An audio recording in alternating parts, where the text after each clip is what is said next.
Let's pray. Almighty God, we bow down before Thee in humble obedience and dependence. We pray Thee, grant us the grace to respect each other this day in all our consultations.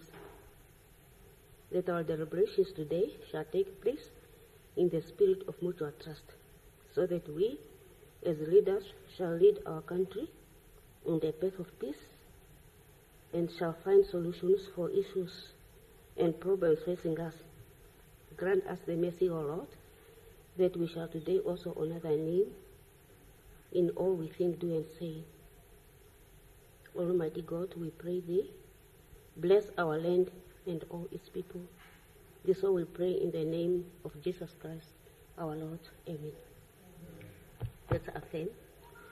I solemnly affirm that I will be faithful to the Republic of Namibia and its people, and I solemnly promise to uphold and defend the Constitution and laws of the Republic of Namibia to the best of my ability. Please be seated.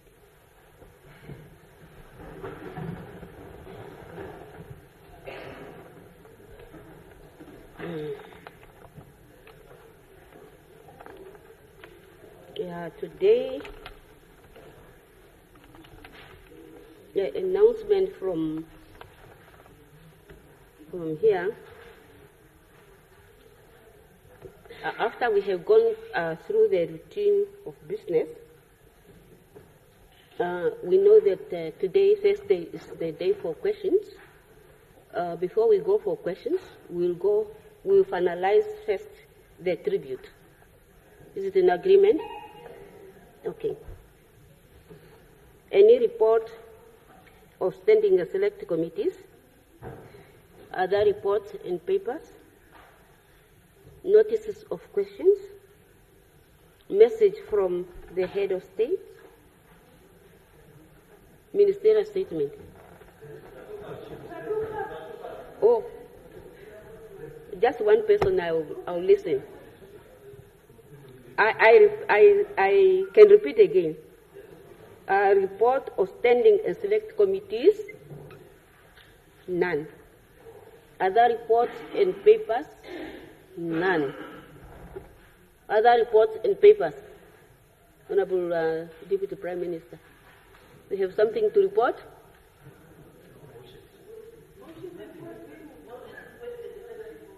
I'm still coming. Notices of questions, and thereafter I'll go for motions.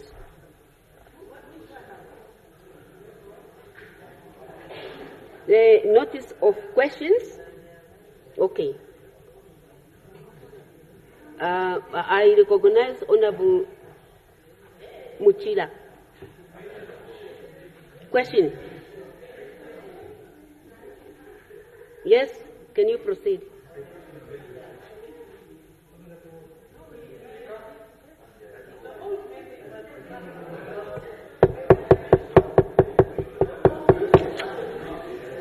No, just talk. Please. Yeah, go ahead. Honorable Deputy Speaker, honorable members, I hereby give notice that on Thursday, 28th of February 2025, I shall ask the Minister of Agriculture, Water and Land Reform, Honorable Kletevan, the following. Namibia is a country endowed with vast arable land and abundant water resources. Yet we continue to import significant portion of our food. The Zambezi region in particular has some of the most fertile land in the country, coupled with reliable water resources such as the Zambezi River, Kwando, Linyanti, and Chove rivers. This region holds immense potential for large-scale agricultural development, yet it remains largely underutilized that there is no single green scheme project in the region. Traditional authorities in the region have already availed vast tracts of land for agricultural investment, demonstrating their commitment to national food security and economic development. The following parcels of land have been identified and availed for immediate agricultural use. 1. Sachona area has availed 5,000 acres of land, which is about 110 kilometers southwest of Katima-Mulilo, situated about just 80 kilometers from the Kwandu River. 2. Skuvi area has availed about 1,700 acres of land, which is about 50 kilometers west of Katima-Mulilo, and identified for green scheme farming and solar power development. 3. Kongola area has availed about 1,000 acres of land near Kongola checkpoint, just about 500 meters from the Kwandu River. 5. Singalama area has availed about 5,000 acres of land, that is about 120 kilometers west of Katima-Mulilo, situated about 7 kilometers from the Kwandu River. The Muyako area has availed about 1,000 acres of land, located about 4 kilometers from the Chove River, suitable for diverse agricultural activities. 6. Lusese area, where I come from, has availed about 10,000 acres of land in the Kabe constituency, ideal for rice and sugar plantation due to its flood-prone nature and rich soil composition. 7. The Anshulu area has availed about 2,000 acres of land, about 140 kilometers southwest of Katima-Mulilo, and is about 3 kilometers away from the Kwandu River. 8. The Sero area has availed about 10,000 acres of land, which is about 10 kilometers west of Katima-Mulilo, with it's almost about 10 kilometers from Zambezi River. Katima-Mulilo Liselo has availed about 2,000 acres of land near the Katima-Mulilo border post, featuring fertile land just about 700 meters from the Zambezi River. Given this availability of land and water, it's a serious matter of concern that no major agricultural schemes have been implemented in the region. I therefore ask the following questions. 1. Why has the ministry not given decisive action to establish large-scale agricultural schemes in these areas, despite the availability of fertile land and water? 2. Namibia continues to rely heavily on food imports, which places the country in a vulnerable position regarding food security. With the Zambezi region capacity to contribute significantly to national food production, why has the ministry not prioritized agricultural development in the region? How does the ministry justify Namibia's continued reliance on food imports when we have the resources to produce our own food, particularly in the Zambezi region? 3. Traditional authorities in the Zambezi region have made land available for agricultural schemes, as statistics shown above, demonstrating their commitment to national food security. However, there has been no visible action from the ministry to utilize this land for large-scale farming. What specific obstacles are preventing the ministry from acting towards food production and economic growth? 4. The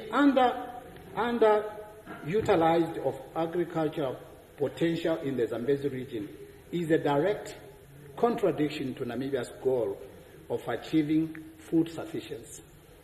What immense steps is the ministry taking to unlock this potential and reduce dependency on food imports? 5. Despite the presence of major rivers such as the Zambezi, Kwandu, Linyante, and Chove, there has been little to no investment in irrigation infrastructure to support agricultural expansion? Why has the ministry failed to establish irrigation projects in a region with such abundance of water? 6. Namibia's National Development Plan, NDP 5, and Vision 2030 both emphasize the importance of agricultural growth, food security, and economic diversification.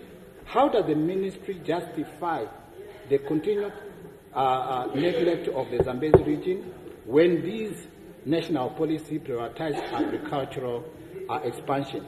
7. Public-private partnerships and foreign investment have proven to be effective in boosting agricultural productivity in other parts of the world. Has the ministry explored the possibility of public-private partnerships or foreign investments to develop these lands, and if not, why not? 8. Many farmers in Zambezi region lack access to training, financial support, and markets, preventing them from transitioning from subsistence to semi or commercial farming. What measures are being put in place to support local farmers in transition from subsistence farming to commercial agriculture in order to maximize agricultural productivity?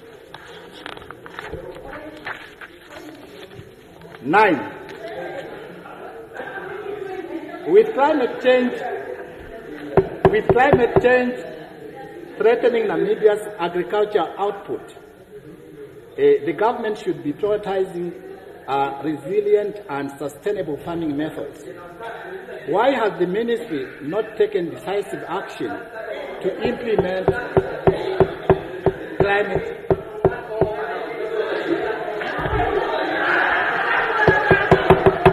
Please, don't be disturbed. Go ahead. Don't listen.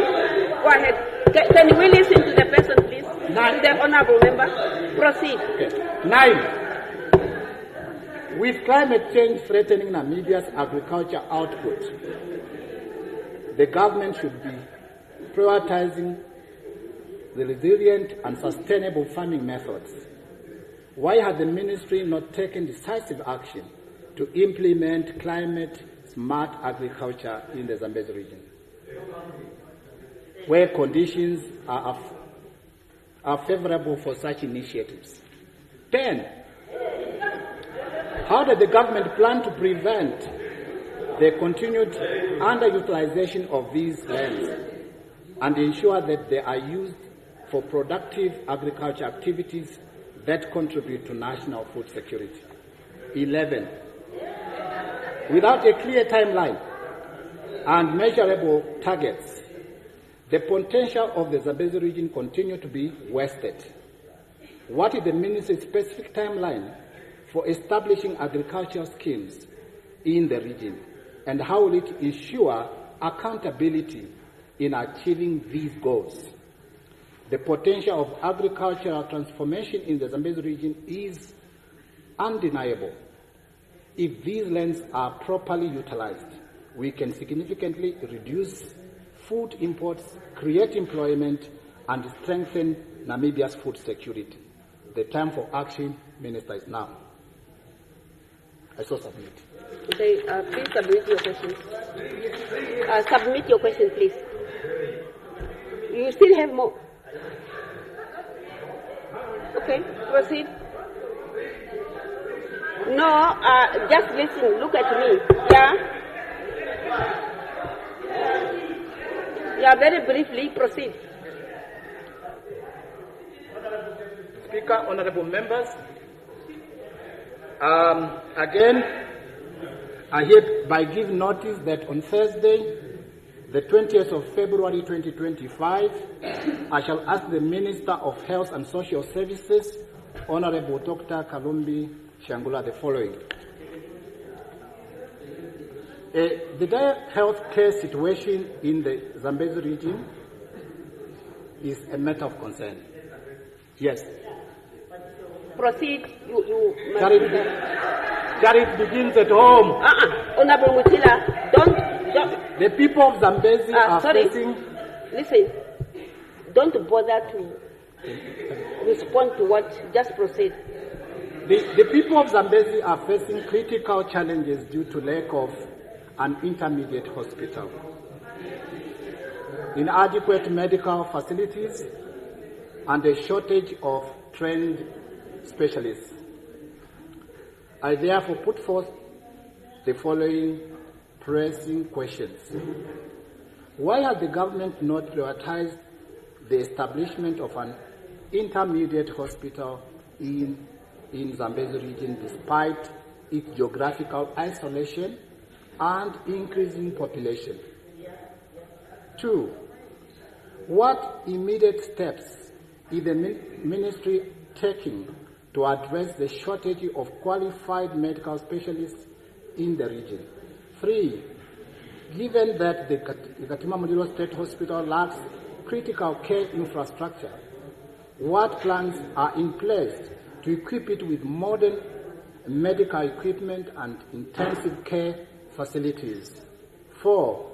How does the ministry justify subjecting critical ill patients to travel over 1,200 kilometers to Windhoek or 512 kilometers to Rundu for specialized care, often resulting in avoidable loss of lives? 5. Can the ministry provide a detailed timeline for the development and construction of an intermediate hospital in the region? 6. What measures are being taken to ensure that emergency medical services and ambulance support are adequate and efficient for urgent cases in the region? 7. What budgetary allocation has been made towards improving healthcare in the region, and why has there been no tangible progress despite previous commitments? 8. How does the government plan to address the financial burden of families forced to travel long distances to seek health care, often at a great personal cost? 9. Is the ministry considering partnerships with private health care providers or international donors to expedite health care improvement in this region? 10. What assurance can the minister give to the people of the Zambezi region that their right to health care, as enshrined in the Namibian Constitution and the Public and Environmental Health Act number 1 of 2015, will be upheld without further delays? Honorable Deputy Speaker, the people of this region demand urgent and concrete action. I so submit. Okay, submit your set of questions. Thank you.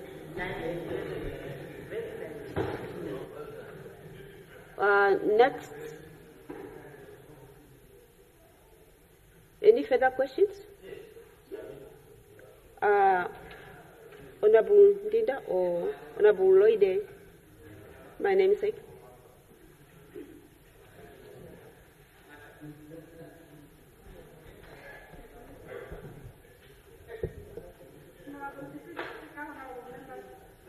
I hereby give notice.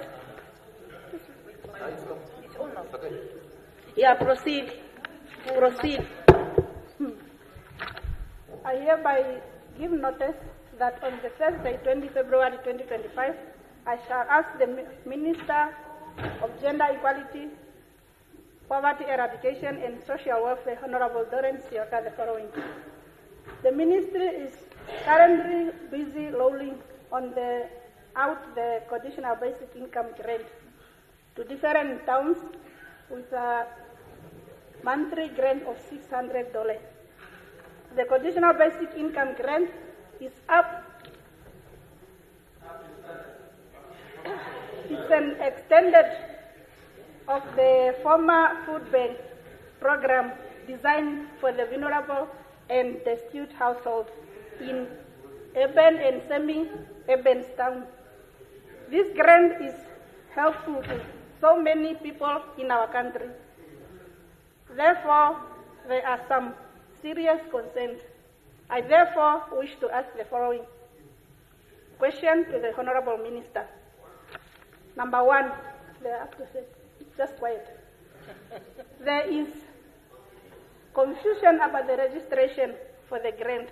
Was it a once-off registration that took place last year, or is it a continuous registration ongoing? Number two, documentation such as ID, birth certificates, and municipal bills required for registration exclude desperate households. Is it possible to amend the required documents for the registration of this grant? Number three, how many beneficiaries were registered so far, and how many beneficiaries were received the grant already? Number four, is there a specific date for every month payout, or will the payout happen on random dates? Number five, for how long will the conditional basic income grant be operational? Number six, there are serious allegations that employed people in the ministry are also receiving the grant. It's true. What transparent measures are put in place to ensure that the grant benefit to the intended people? I saw some bit. David, your question.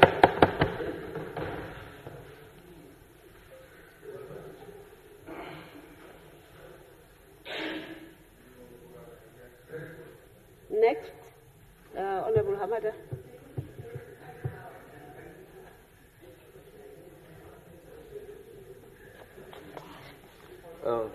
Thank you very much, Honorable Deputy Speaker.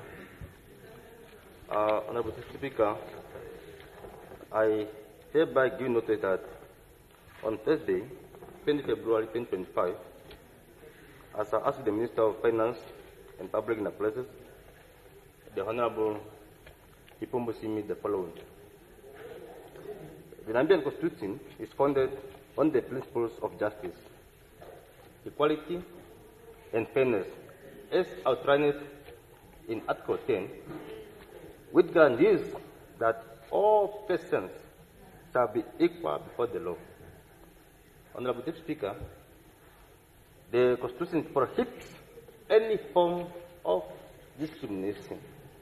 However, the current pension system for members of Parliament appears to contradict these constitutional guarantees by discriminating against us, against the young MPs, based solely on their age.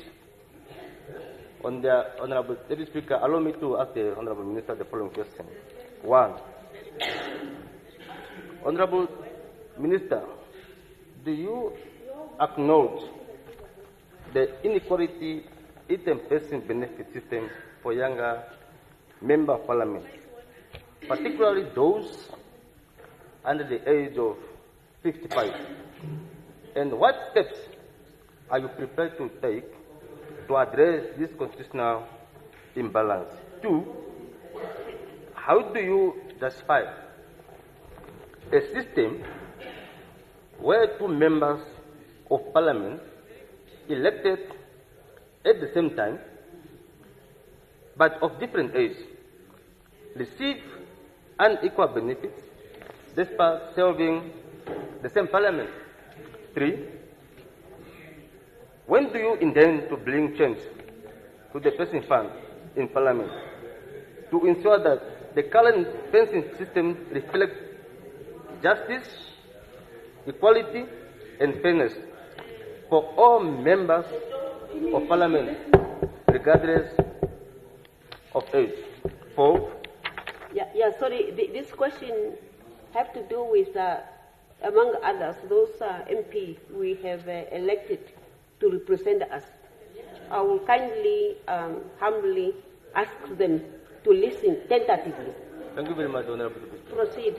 Number 4, what measures do you propose to ensure financial sustainability while providing fair and equitable pension benefits for members of parliament of all ages and service duration?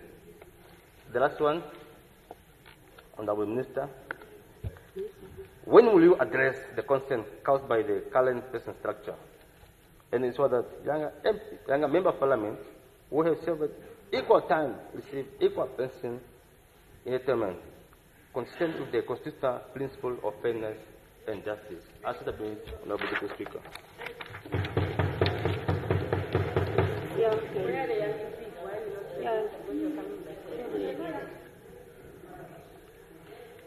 Yeah, any further questions? Any further questions?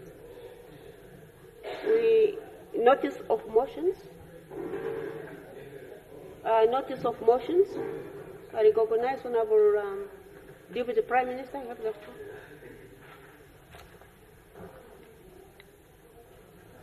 Thank you very much, Honorable Deputy Speaker. I give notice that on Tuesday, the 18th of February, 2025, I shall move that this Assembly agree to the ratification of the Maritime Labour Convention of 2006 as amended. If you may allow me, I have to. On the very same day, Tuesday, 18 February 2025, I shall move that this Honourable Assembly agree to the ratification of the revised African Maritime Transport Charter. I so move. Please table the motions.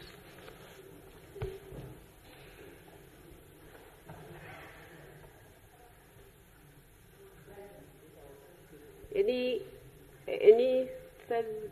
I recognize the Minister of Finance. Thank you very much, Honorable Deputy Speaker. Honorable Deputy Speaker, I give notice that on Tuesday, the 18th of February 2025, I shall move that this Assembly approve the submission to amend the rules of the Members of Parliament and other office bearers pension fund, and the Honorable Hamata will be very happy to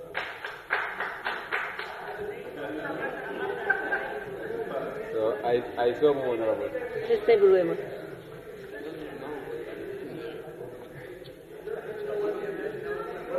You don't know what kind of amendment.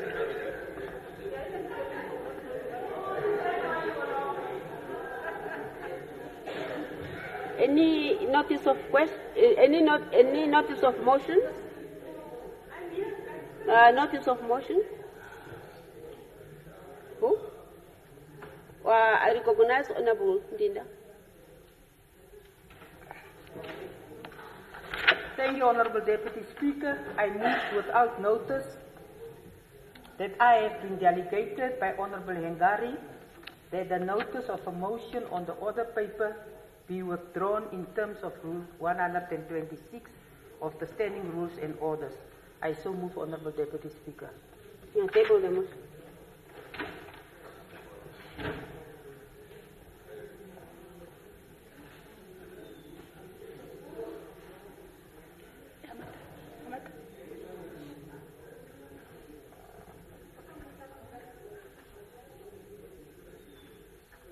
Any further notice of motions?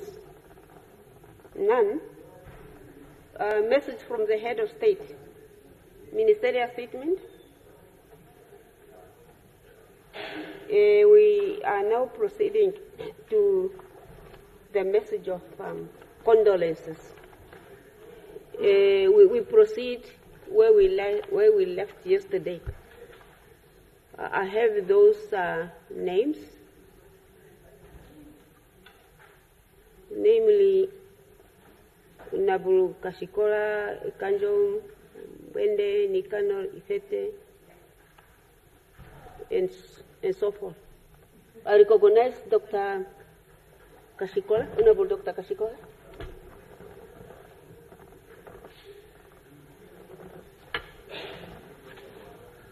Thank you, Honorable Deputy Speaker,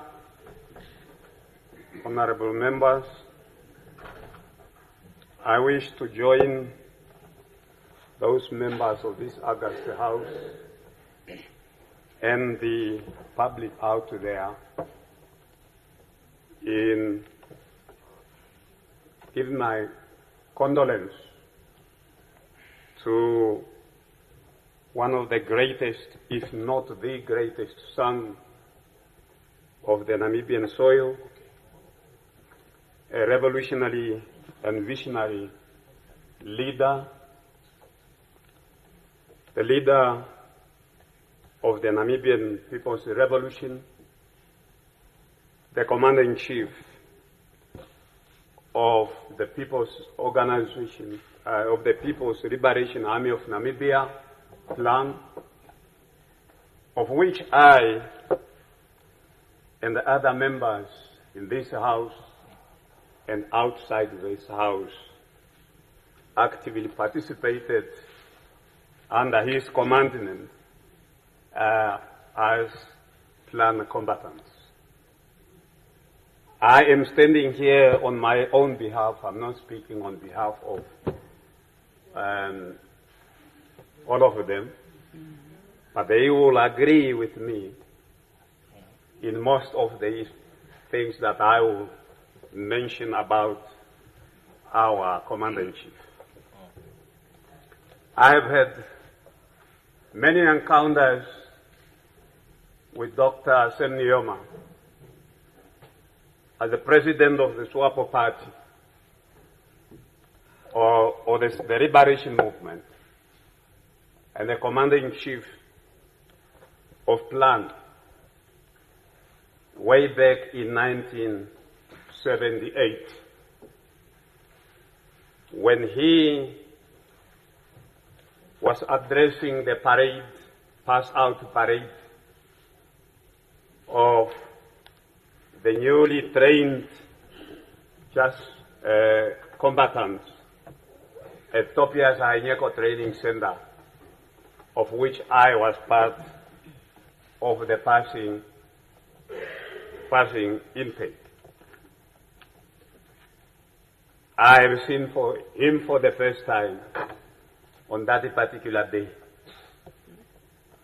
What I have learned on that day, and which I continue to learn throughout my engagement at various forums and various platforms, resonates deep inside me, and it is continue to shape the way I do things, the way I think. When we were waiting to be passed out, so we are anxiously waiting to see Dr. Nujoma. He eventually arrived in his full military gear, armed to the teeth, as we used to say, "Aho matano komayo." So he said to us, "The training is over. You are going to be deployed to the front to fight against one of the powerful enemies on the African continent, but having been equipped with arms and ammunition, with guerrilla tactical skills, and the sense of purpose, you will be able to defeat them." He went further to say the South African soldiers have no sense of purpose and have no moral compass, even if they have the arms and sophisticated armaments that are being given by the Western imperialists. Those Western imperialist weapons are used, will be used by human beings, and you shall be able to eliminate them, and we indeed eliminated them. He preached what has become his signature in all his speeches, which I want to call Nujoma. That is the unit of purpose and action. He is known to be a unifying figure. And he will tell you every time that unity is the strongest weapon against the enemy. A society that is divided will never win. And his signature at all his speech. A people united, striving for a common goal of all members of society shall always remain victorious. In mourning this great Namibian hero, the father of the Namibian nation, the president, the first president of our republic, we need to remain united.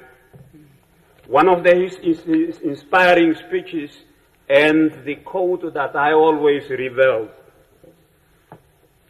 is, when the history of a free and independent Namibia is written one day, SWAPO will go down having stood firm. That is, have sacrificed for the sacred cause, while others have wavered.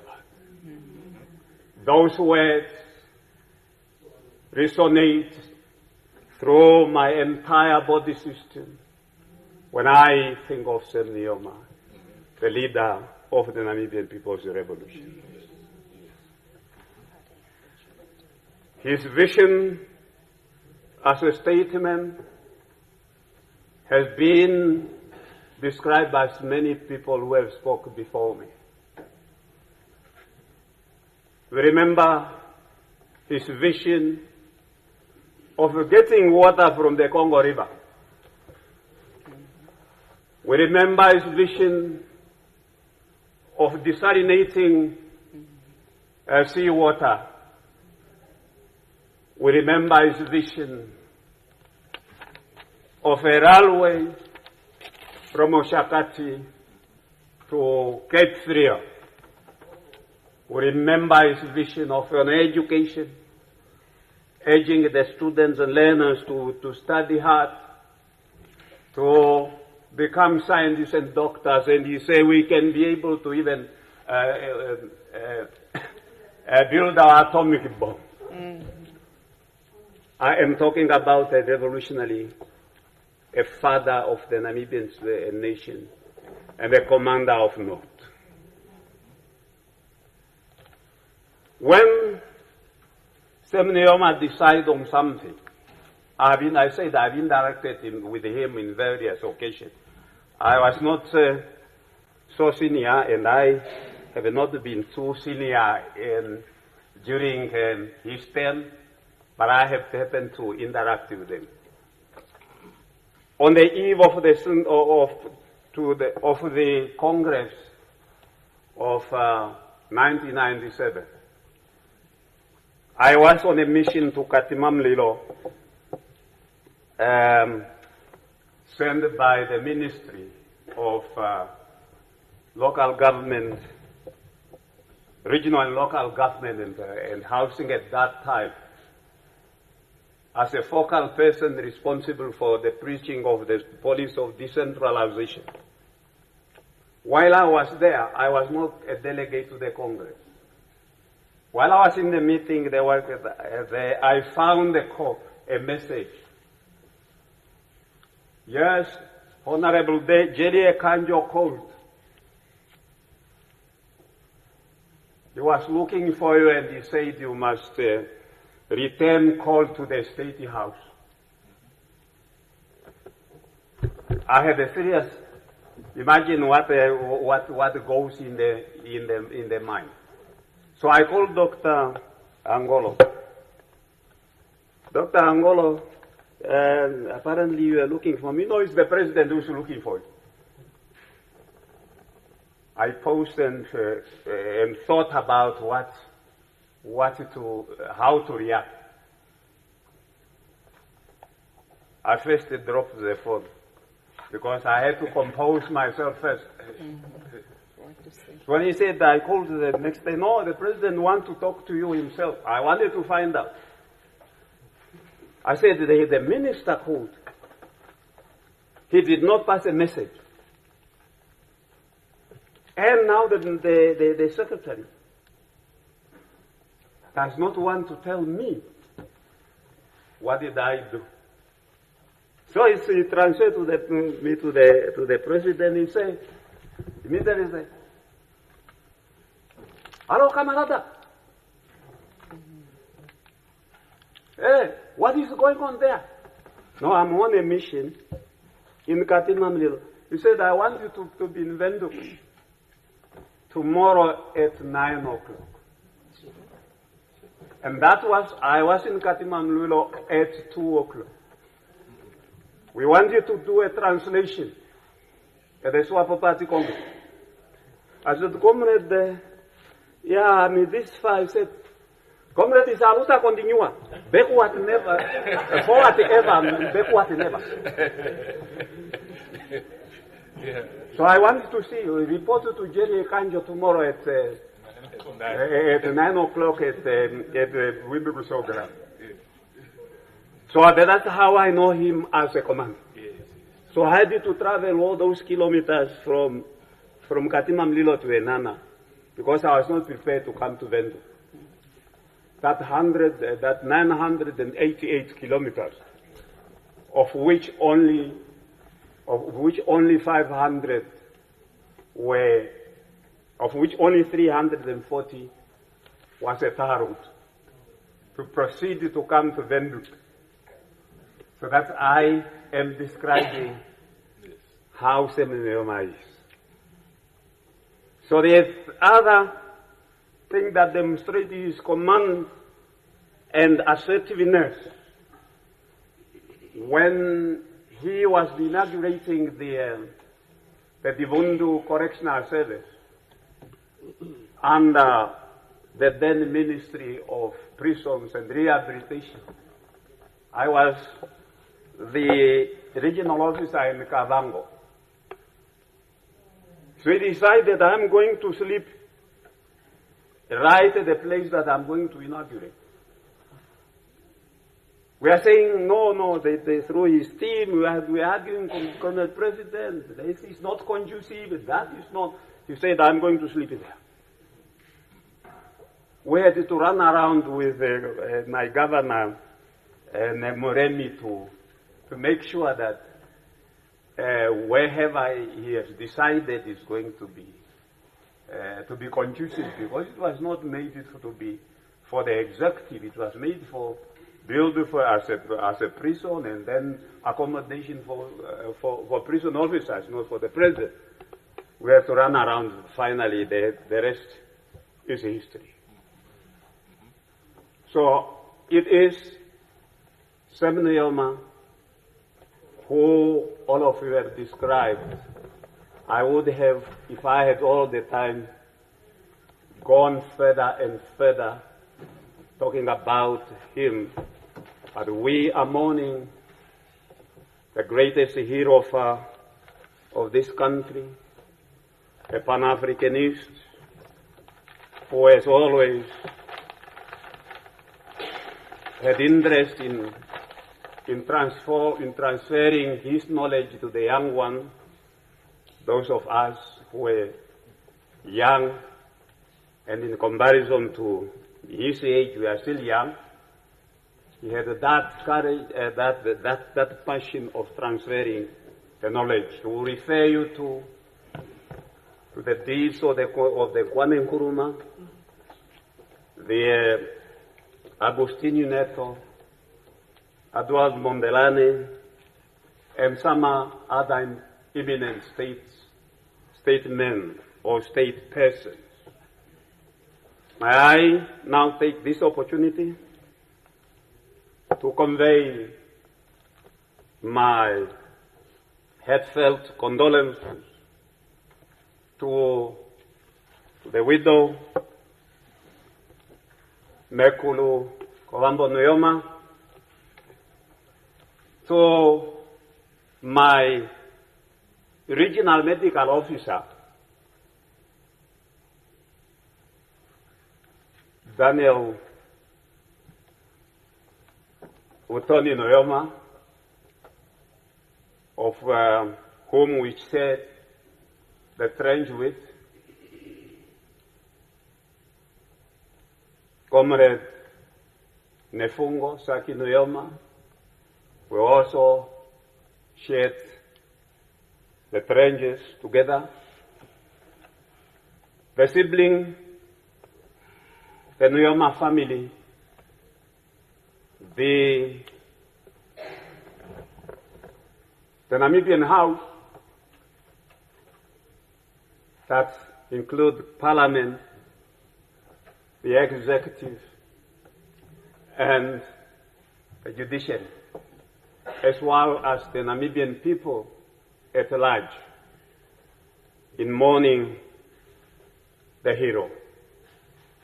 The hero is normal. The fight, I've stopped fighting. The great leader has stopped to inspire us, but we must take solace in the belief that there is always and shall be life after death. Must also take solace in the belief that his legacy, his vision has been carried out to many of us, and we shall only do justice in honoring his legacy when we remember and emulate his patriotic deeds. I thank you.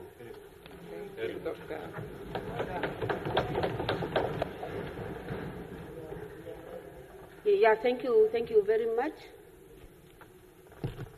We are mourning, all of us, but however, we must take note that at least we are accorded 5 minutes, if you can.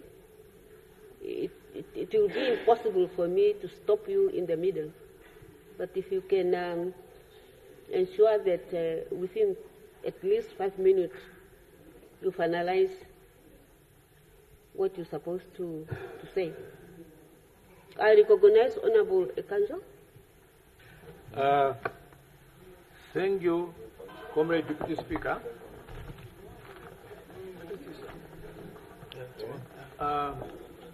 Comrade Deputy Speaker, first, what I've seen with the NBC, when we were mourning our late president last year, the late Dr. Hage Geingob, the NBC, when they were now putting on, showing people who were talking about Comrade Geingob, they also put there the late Rukoro. Late Rukoro was there last year describing how he met Comrade Geingob. And I was wondering, how come the NBC played somebody who passed long ago? Because people will think now that Rukoro was alive. He was there talking about how he met Comrade Geingob and talking about Colonel Geingob. And recently, the same NBC also put late Geingob there talking about how he met Nujoma. And people were wondering, because there were people who are still alive talking about Nujoma, and among them also Kenko. I think that is wrong. If a person pass on, the family try to forget, and now you bring somebody also talking about somebody who's dead, and that same person died long ago. I don't think it is proper. Secondly, we talk of the word founding president. The people misunderstood what founding means. For instance, I cannot claim that I was the founding deputy minister of local government. No, I was appointed. Founding the Perez de Pera of the UN never declared the independence of Namibia. Sam Nujoma is the one who declared the independence of Namibia. That's why he's a founding president, because he declared the independence. The founding does not imply that he was the first president. No. Not because he was the first president, then he's a founding. No. He declared. In some other British colony, most of the presidents never declared. It was the British commissioner, whoever was there, who said, I declare this colony as an independent republic. But in the case of Namibia, it is not the UN Secretary General, the then UN Perez de Pera, who declared. It is Nujoma. At the last of his speech, he said, now I declare Namibia to be free and sovereign forever. In such a way, he declared. That's why he's the founding president. Even in this house, it was debated. How come you call him founding? He never found the republic. He declared the independence. I just want to make it very clear. Secondly, President Nujoma does not own anything, an apology. The lesbian and gays in yesterday's newspaper, they say he must apologize. Nujoma never owned them anything. In SWAPO, we don't need their votes either. We don't need them. They better ask apology from God.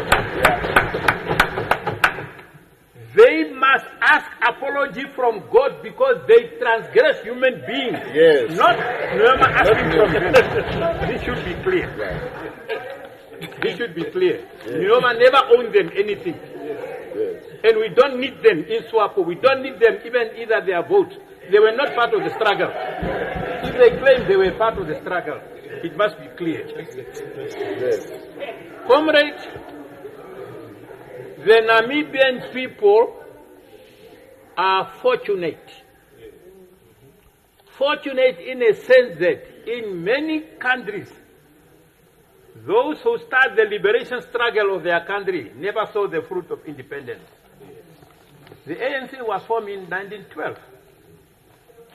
And maybe the third or the fourth generation, the Mandelas, are the ones who come and take the freedom. But in our case, those who were at the core, who come together, and the Namibian students and Namibian workers who were studying in Cape Town, they got in touch with the African National Congress and the Congress Alliance, etc. They formed the OPC, and then two men in Walvis Bay who were contract laborers, Uncle Daddy Benia and late Peter Nanyemba, they were contract laborers. They were talking now, how should we come and start an organization? And then in Prisepon, there was a young man, Bena Madila. They contacted Bena Madila. And the three come up with the idea of OPPO. They come up with the idea of OPPO and then start making conduct Nujoma and others. So today, the two, Ben Amazila and Angel Vinia Daddy, they were the core. And later, the Nujomas, the Pohambas, and many others joined the idea. They joined the idea. And later, OPPO was formed. Why I say we are fortunate, those who were leaders of OPPO, later it transformed into SWAPO. Later, the armed struggle for more than 24 years, the liberation struggle for more than 30 years. All of them came back, the Kahumba, Kandola, some of them, the 12 were on the island, and others were in exile, and others were here. And all of them died in a free and independent Namibia. That's why I say we are really very lucky. Majority of them, those who were spearheading the struggle, if now it's only President Pohamba and Ben Amadila and Wadia Dadi, if they sit and say, when we were sitting as a central committee outside, central committee in Lusaka, in Angola somewhere, how many are they? Only maybe 3 or 4 now, currently. The rest of them went, but they died. Yeah. So, we are mourning Comrade Nujoma. Comrade Nujoma, after, during the Second World War, when the Western countries were fighting against Hitler, and South Africa was fighting on the side of Britain, the South African government asked young Namibians here that, you talk about, because that time now independence in Southern Asia, countries were getting independent, and in South America. If you want independence, join the army. Once you join the South African army, we'll give you. And then after that, South Africa betrayed them. Chief Hosea then, that time they were the youth, they conducted people, they started mobilizing. Later they called the youth, the same Nujoma and many others, to organize them through the Chief Council. Then in the early 80s, the late 50s, Chief Hosea Kutako was the embodiment of the struggle. He called Nujoma. He said, young man, I'm going to send you to the UN to petition. And then he stood up and Nujoma crawled between his legs. Between the legs of Kutako. Nujoma crawled. And then he said, open your mouth. And he spit in the mouth of Nujoma. He gave him a walking stick. Go, petition, don't betray the struggle. I'm told Nujoma came with that stick. And I think he handed it over at Aminu somewhere there. He came with the stick. He said, don't go and don't betray. Nujoma left as a young man. At the age of 30, 1960, 2 African countries, Liberia and Ethiopia, when they took the Namibian case to the International Court of Justice, to the World Court, I think so, to the World Court or whatever, the court decided that the judgment, whether South Africa is legal or illegal, will be, the verdict will be 1966. 1962, Nujoma called the leadership of SWAPO in Dar es Salaam. Those who were there and said, listen, colleagues, the judgment will be 1966. What about if the judgment rule in favor of South Africa? Let us start training. 62, SWAPO started training cadres. 65, they sent 5 cadres to Namibia under John Nangudu Otto, where they ended up in Ongurumbashi. That time, the African countries were asking, how come you, the people of Namibia, you are less than 800,000, and you want to fight against the mighty South African military power. Nujoma just said, our flag will be in Windhoek. The next session will be in Windhoek. He left the country for 30 years.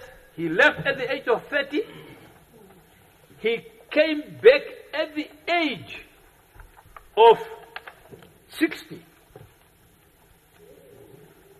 For 30 years, he led the Namibian people. Even us inside the country who don't know him, we rally behind him. We just said our leader is Sam Nujoma. He led the Namibian people, those who were in exile and those who were inside the country, for 30 years.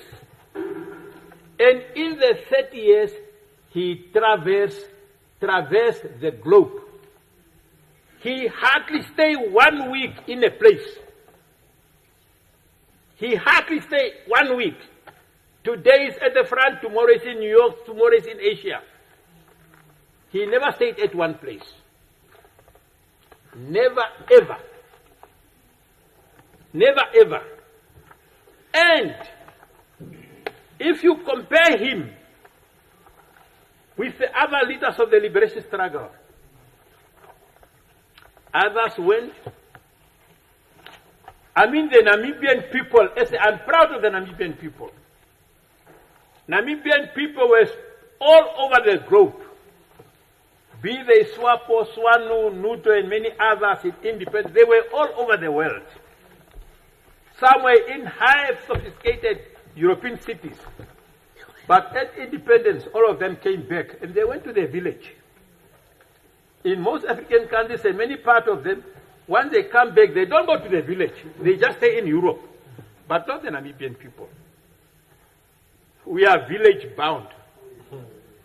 So he led the struggle. He is one of the peers. He was at the formation of the AU, or Organization of African Unity, the non-aligned movement, the SADC, all the African leaders of the 60s who got the idea from Nkrumah to liberate Africa. He was the last living there. The Nkrumah, the Modibo Keita, Nasa, Nyerere, many others. He was the last. And before I got, we are lucky, I said currently. Nujoma is no more there. We got Bena Madila still alive. Uncle Daddy is still alive. And our own speaker, Kachabibi. He's one of them. And he wrote this book, A History of Resistance.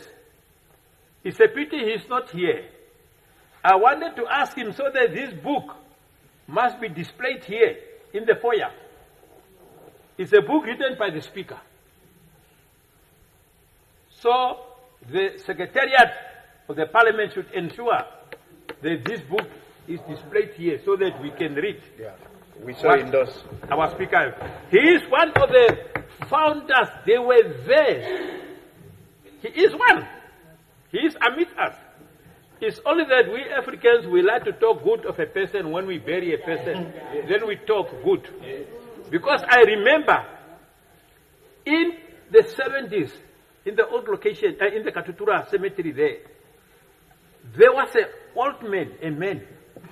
That person used to beat his wife. He used to beat her, even broke his bones. Yeah. And then one day he died. When they were at the funeral, there were two funerals. The people were talking good. Oh, he was a God-fearing man. He was respecting his wife, blah, blah, blah, blah. And this Oma, she just went. It's an old lady. She just went away, went to the other cemetery. Somebody ran. He said, where are you going? We are not finished. She said, no, I think maybe I'm at the wrong place. Because what the people speak, my husband was not there that way. She was expecting the people to say he was bad, he was treating his wife. So we must talk good. That's why I say our speaker is one of them. Comrade, I'm about to finish. Is only to say that Nujoma I met him 1984. We went to Lusaka for the talks. And from 86, every January, I was in Rwanda. 86, 87, 88, 89. What I did, I applied for passport. I just get 2 weeks emergency traveling document. Windhoek, Johannesburg, London, and back. And in London, I used to get the Angolan passport with the name João Baptista. And every time I am a teacher from Angola, from London, going back to Rwanda. And back, ending up in KwaZulu, etc. and back. Every time, I still got a copy. So I was a João Baptista. But now the immigration. So after the 2 weeks spending in Angola, I go back to London, then I come. And the certificate, they don't know. They just say I spent 2 weeks in London. So this is the Nujoma we are talking about. It will be hard to fill the shoes. Nobody will fit into the shoes of Nujoma. A second Nujoma will still be born. But as I said, we are fortunate. He has finished his task. So rest in peace, our founding President of the Republic of Namibia. I thank you. With that, we go for tea break, and we'll come back. We'll come back 10, a 4:15 of the cup.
It has gone just the hour of 4 o'clock, and these are your news highlights here on NBC. With me, Reinhilde Ausiku. Thank you for joining us.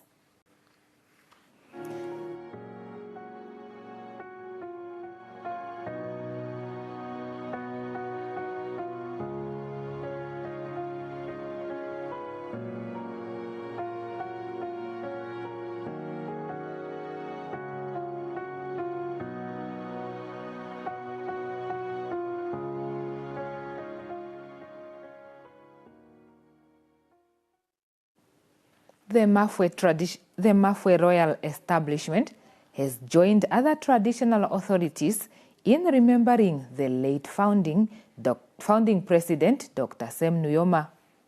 The traditional authority gave their message of condolences while stating that despite his death being felt deeply by the family, the nation joins them in mourning the late president and also celebrating his life's achievement at the same time. On behalf of the Traditional Authority and indeed His Royal Highness Chief George Masiku Mamili VII, extend our deepest condolences and heartfelt sympathy to the family and the entire Namibian nation.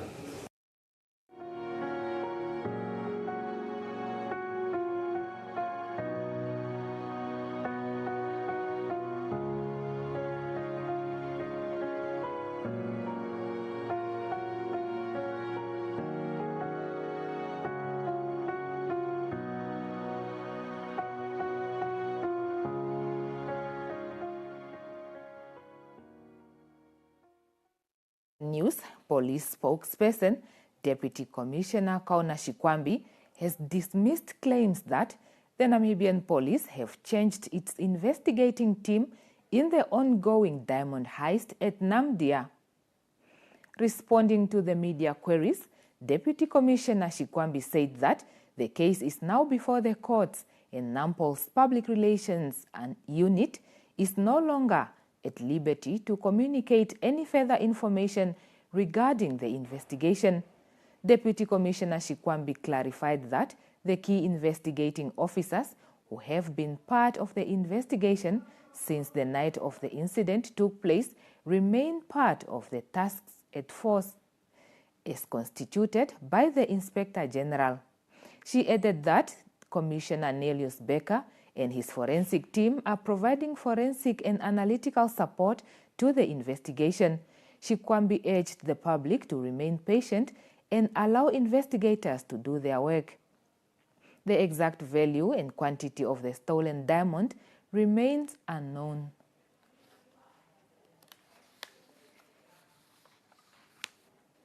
And Namdia spokesperson Beverly Kosman has confirmed that no charges have been brought against the executive suspended on Monday from the state-owned diamond trading company.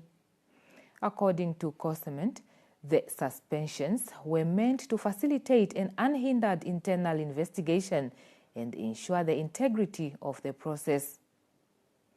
The executives suspended include the Chief Executive Officer, Alisa Ampolo, Chief Operations Officer, Wahoroka Kauta, and Security Manager, Paulinus Shiapo. The exact nature of the investigation is not known. While the company has not provided a timeline for the investigation, Kosement said the suspensions at this stage are precautionary and not indicative of wrongdoing. Namdia's decision to suspend its executives comes amid heightened scrutiny about its silence on a diamond heist at the company's premises in January.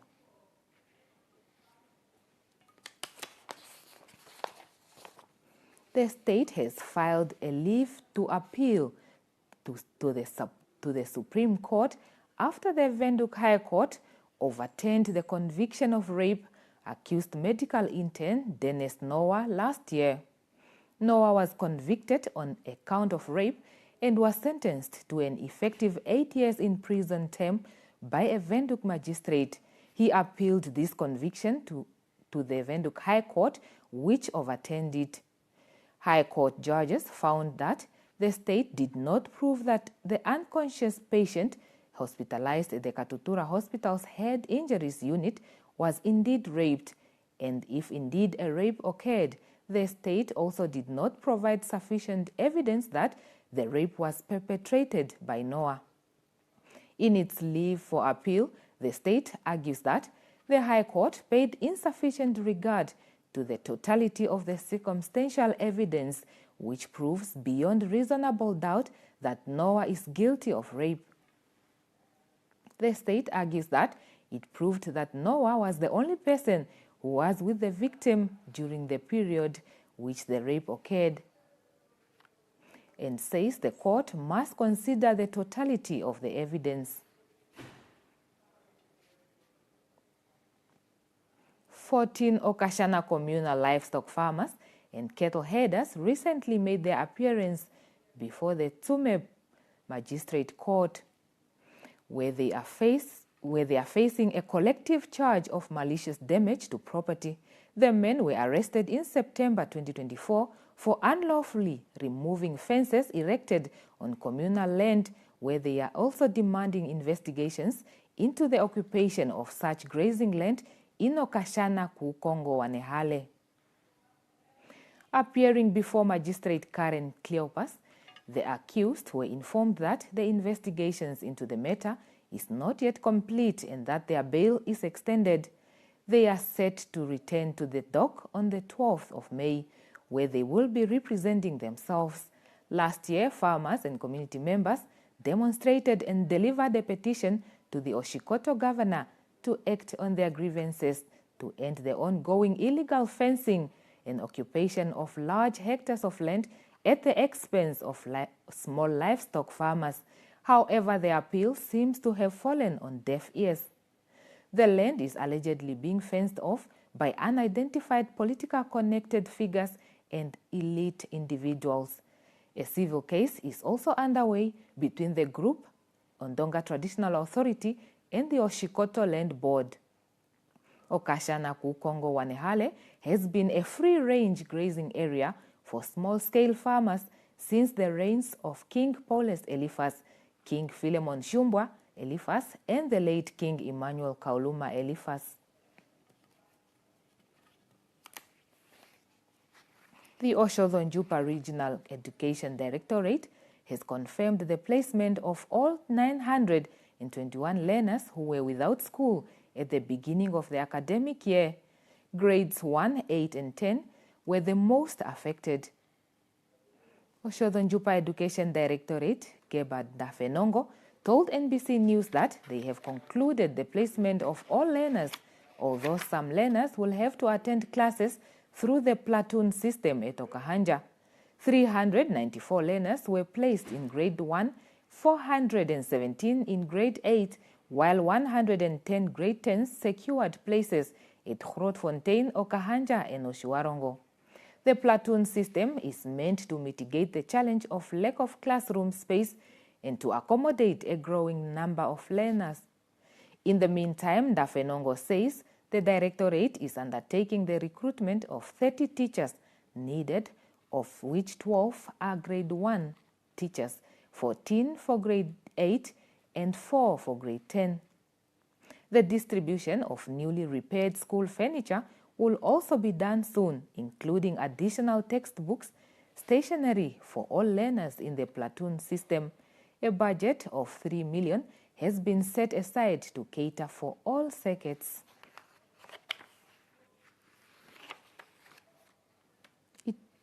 It is for this reason that the Onganjera Traditional Authority has handed out food parcels with a value of $350,000 to 575 households from various villages within their jurisdiction.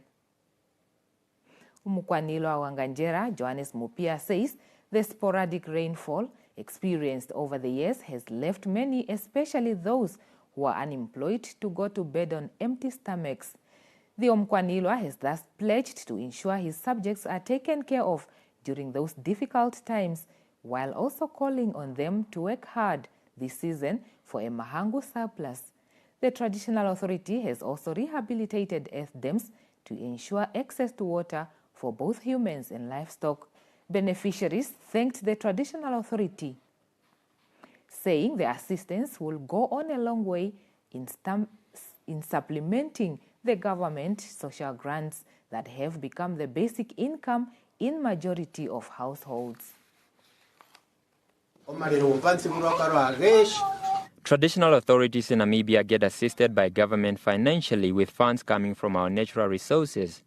This is because we are the ones in the community and leading them. Even if government is the ultimate leader, those of us on grassroots level should be able to assist our people, especially the most vulnerable in the community.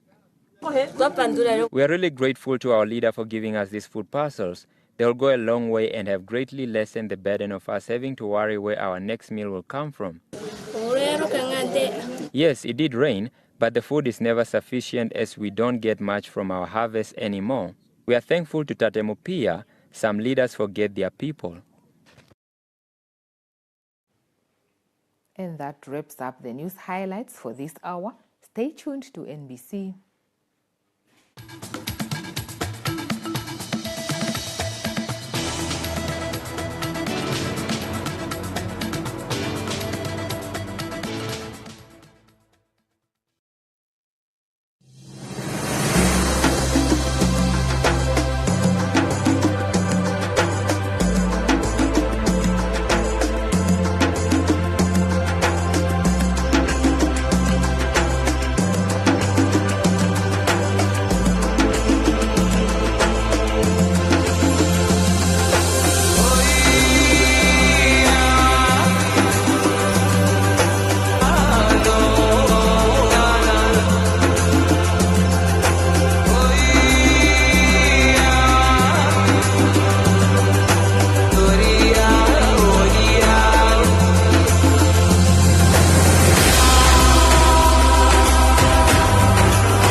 Our first step should therefore to start with a review of some constitutional provision in order to address land ownership in the country.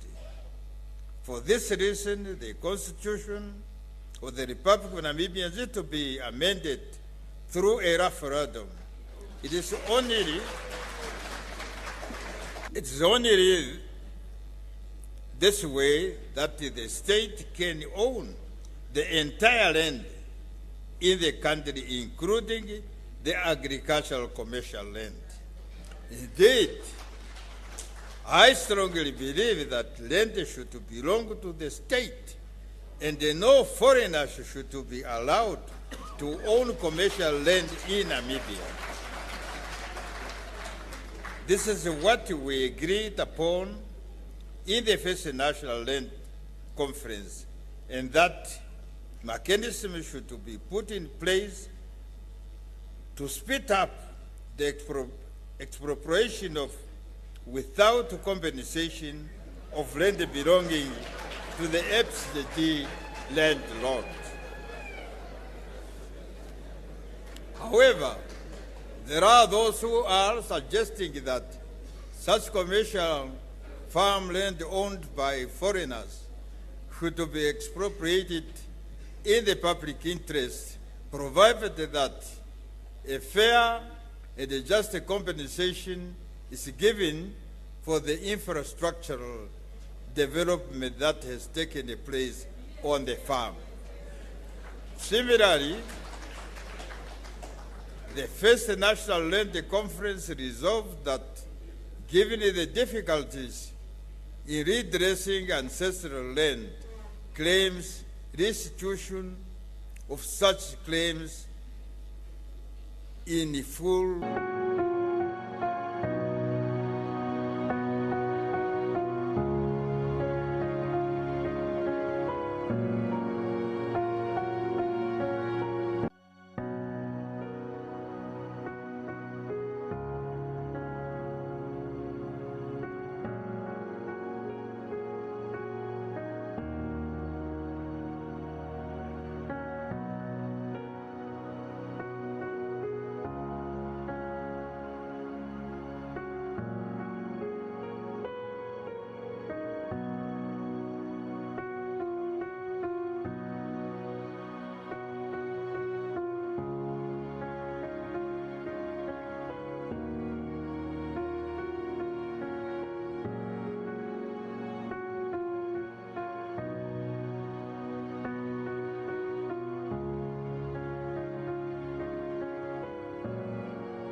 school is specifically meant for indigenous people who are working in a white-owned farm. The African children or their children don't go to school, while the whites, they take their children to schools in towns, and they leave the black children whose parents are working for these white people.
This is NBC One. It's ours.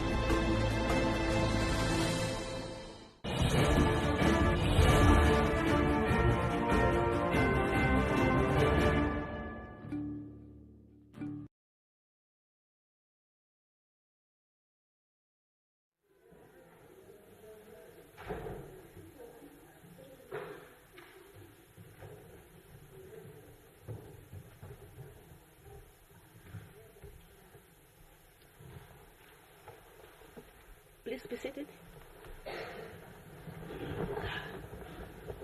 Yeah, we proceed. The next line is Honorable Nicanor Hilma.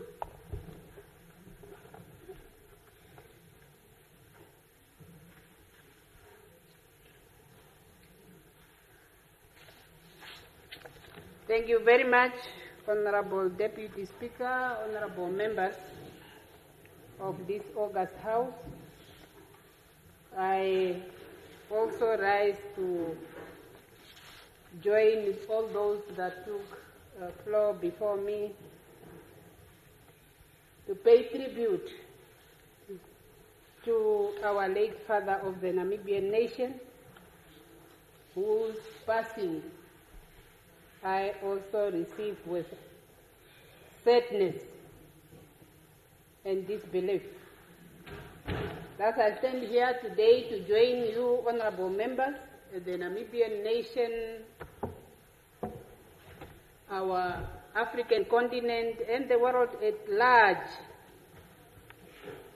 in mourning Namibia's greatest son of the soil, a towering figure, an extraordinary and visionary legend, a true nationalist, a pan-Africanist, and a world statesman. President Nujoma is an undisputed, most decorated veteran and gallant giant of Namibia's liberation struggle. He carried the weight of our nation's dream on his shoulders. Dr. Nujoma's life, as many have said, is a story of unwavering courage, selfless sacrifice, and unshakable love for the people of this country. His footsteps echo the pain and triumph of our people, the tears shed, battles fought, and ultimately the victory won. From humble beginnings, he rose to lead a nation that longed for freedom, standing at the forefront of our liberation struggle, with a heart filled with hope and vision for a united Namibia. Through decades of adversity, late Dr. President Sam Shafihuna Nujoma remained a pillar of strength and never wavered in his task of ensuring realization and attainment of Namibia's genuine independence and freedom. As a former freedom fighter myself, who joined the armed liberation struggle in 1978 and trained militarily in 1979, I can attest and vividly recall his unwavering commitment and dedication to the cause of liberation to free Namibia, whatever the cost. I'm standing here to say an example that I want to draw is the Kasinga massacre attack on 4th May 1978 by the racist South Africa regime, where President Nujoma took a resolute stand that no more another Kasinga massacre. And with this, he urged all those to undergo training, to take the training serious and gain the necessary skills required for us to fight and fight to defeat the enemy and liberate Namibia. During the glorious war of liberation, former freedom fighters, the veterans of the national liberation struggle of Namibia, drew inspiration and courage from President Nujoma's steadfastness, selfless sacrifices, gallantry character to wage the war, which ultimately, as we all know, culminated in the attainment of our country's independence and freedom on 21st March 1990. Today, Namibia is free, and is free forever, and will never be colonized, as he declared in his inaugural speech on March 21, 1990. As we remember this extraordinary leader, let us be reminded that it was not because of his because of his unmatched dedication and charismatic leadership, we wouldn't have rid Namibia from the yoke of colonialism. Late President Nujoma, as a leader of our revolution, traversed the African continent and the entire world, mobilizing international support, which immensely contributed to the liberation of our country. Hence, we say Namibia is a child of the international solidarity. Late midwifed by the international community. President Nujoma's legacy extended far beyond the arena of Namibia's liberation struggle. As the first president of Namibia, the founding president of Namibia, Dr. Nujoma devoted himself to the nation building, fostering unity through the policy of national reconciliation, and planted the seed of peace and progress. He inspired generations with wisdom, integrity, and boundless love for this land. His dream was not just a liberation, but for a future where every Namibian could walk tall in dignity and in pride.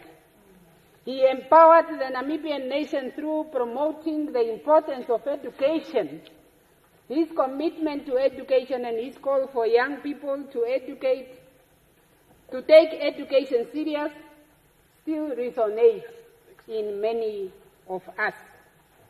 His He had a strong faith in the power of knowledge and worked tirelessly to advocate Namibians to study.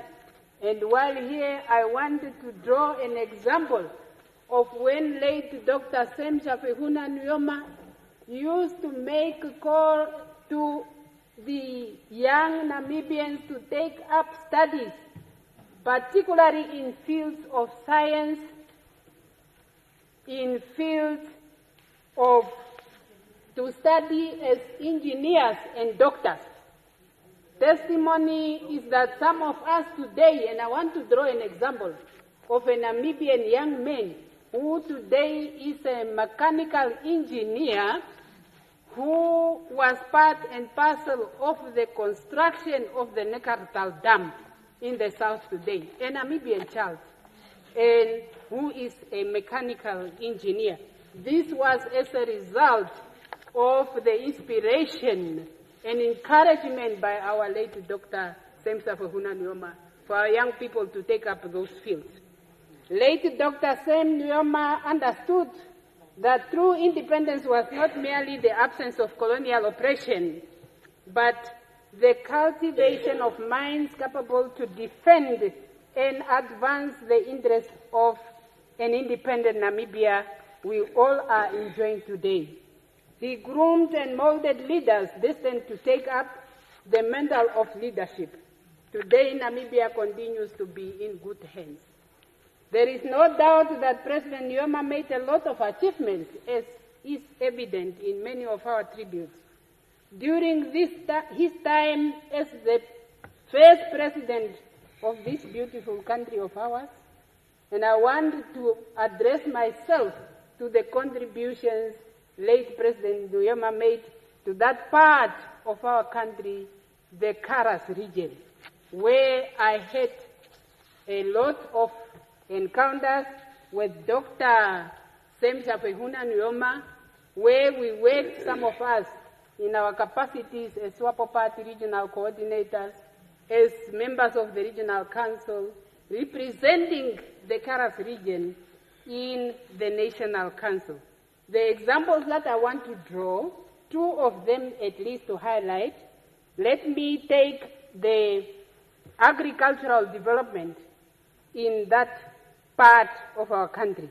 And the example that I want to draw here is the development, the Nauta Dam Irrigation Scheme project near Keetmanshoop.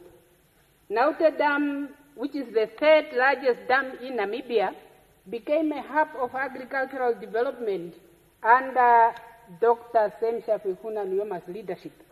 The irrigation project enabled large-scale cultivation of grapes and dates and table grapes and pomegranates. This initiative created jobs, boosted the local economic growth, and positioned Namibia as a key exporter of dates and grapes to Europe and Middle East, of which our grapes are first to reach the international market. The second is the Orange River grape farms. As another example I want to cite. Late Dr. Nujoma encouraged development of vineyards along the Orange River, particularly in the areas of North Uber and Nausinke. This led to the establishment of several grape exporting farms, making the region a critical player in Namibia's agricultural sector. Today, these farms are a key source of seasonal employment to many of our young people and the local residents. These examples are but just a few, as I said, of the many projects that demonstrated Dr. Semsha Fehuna Nujoma's vision for Karas region, which left a lasting impact on sectors such as agriculture, infrastructure development, and economic diversification. I therefore, as I am paying tribute to Dr. Semsha Fehuna Nujoma, stand here in a deep reverence and gratitude for his remarkable contribution to our country, the continent, and the world at large. As we lament this great loss Let us, as a nation, be comforted by his legacy and remain strong and move our country forward. Let us ensure that his legacy continues to prevail for the current and future generations. Let us mourn and remember him, knowing that there is no leadership crisis in Namibia. The solid foundation built by late President Nujoma remains firm and unshakable. As we continue our journey as a nation without President Nujoma, let us be glued together in unity as a nation with common vision in order to achieve greater things for our country. This will well resonate with his teaching, that of a people united, striving for the common good of all members of the society, will always emerge victorious. Honorable Speaker, honorable members, as I conclude, I extend my profound condolences to our founding First Lady, Mekulu Kovambo Nujoma, and the children, Honorable Minister Utoni Nujoma, our Minister of Labor, Industrial Relations and Employment, and his siblings, the grand and great-grandchildren, the entire Nujoma and Kondombolo families, the SWAPO Party, the veterans of the National Liberation Struggle, the Namibian nation, African continent, and the world at large. May the soul of our departed leader, our hero, the founding president of SWAPO Party and of the Republic of Namibia, the leader of the Namibian Revolution, father of the Namibian nation, late Dr. Sam Shafihuna Nujoma, rest in everlasting peace. I thank you.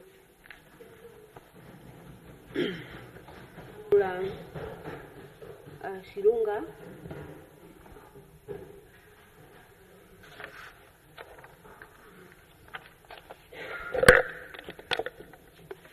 Honorable Speaker, Deputy Speaker, honorable members. Honorable Deputy Speaker, I rise today overwhelmed by deep thoughts as I remember a beloved statesman, Pan-Africanist, the giant and the enigma of the Namibian Revolution, and our beloved founding father of the Namibian nation, His Excellency President Dr. Sam Shafishuna Nujoma.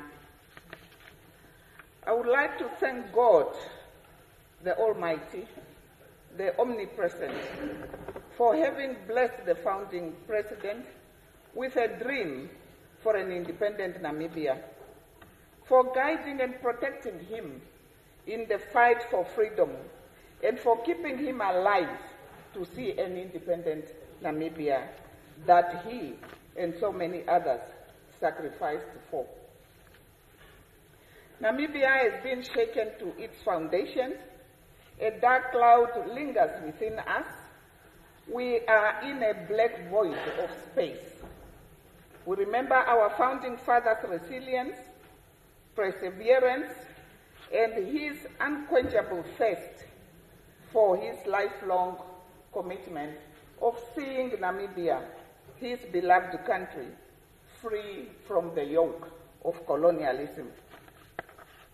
As one of the founding fathers in Africa, we will always remember his unwavering patriotism, as well as the love for Namibia and its people, and the African continent at large. The foundation laid by our beloved father of the Namibian nation is so strong that we are enjoying peace and stability within our diverse backgrounds. To Dr. Sam Nujoma, race and tribe never existed. Honorable Speaker, Deputy Speaker, honorable members, Dr. Sam Shafishuna Nujoma sacrificed his youth for a noble cause of fighting for our independence and nationhood, a task that he did gallantly, decisively, and with humility. During his tenure as our beloved president, Dr. Sam Nujoma had a task that was very difficult, one that of uniting fragmented nation. However, he delivered amazingly, and his development agenda to build a new Namibia was achieved. Founding Father President Sam Nujoma has been a beacon of light that has been shining throughout our nation ever since his times in exile in an independent Namibia till his last days on this earth. We were so blessed, exceedingly, by having a leader in the mold of Dr. Sam Nujoma. Therefore, we are mourning. We are mourning an architect of our independence, a stalwart for the struggle to free Namibia, an equalizer who promoted inclusivity and a policy of national reconciliation, a visionary leader that dreamed of Namibia's independence. He fought for it, and God helped him to live and observe the fruits of independence. We are grateful. A selfless leader who loved children, young people, and respected women. A determined and dedicated soldier. His Excellency Dr. Sam Nujoma was very humble and could equate to any group he was with at any point in time, whether it is children, young people, women, and all. In remembering him in my personal capacity, the year 1998, as a member of the Swapo Party Youth League myself, we would always be invited as volunteers to assist with logistics when he would come for official programs in the region, and that is Oshana region. On a specific Sunday after the event, I was to travel to a workshop in Windhoek. And when he heard about it, and through his assistant, he offered me a space in his private jet. I could not believe it. I never flew before, and was also not ready to accept that offer. At the time, I was with my firstborn, who was on the breast, and I was to travel with a caretaker, a babysitter. And upon hearing the story of a caretaker, Dr. Sam Shafishuna Nujoma offered another space in the chopper to fly with the uniformed staff. So when he heard that I was having a baby and I was hesitating to take the offer, and he heard that I was also with another second person who was a babysitter, he decided to offer the babysitter a space in a chopper. I would want to end there and just say, they say, what you do when you are breastfeeding, the baby will become. Today my son is a pilot. I'm very grateful. Dr. Sam Nujoma dreamed on our behalf. He could see what we could not see. He made us who we are today. We are very grateful. Let us continue building on the peace that our beloved founding president left with us, and keep his dream of a united Namibia and Africa alive. My heartfelt condolences goes to Mekulu, Kovambo Nujoma, Honorable Utoni Nujoma, the siblings, and the whole family. I would like to thank them for sharing the greatest Namibian gem with all of us. Let us all find comfort in his grace. May the soul of our founding father of the Namibian nation rest in eternal peace.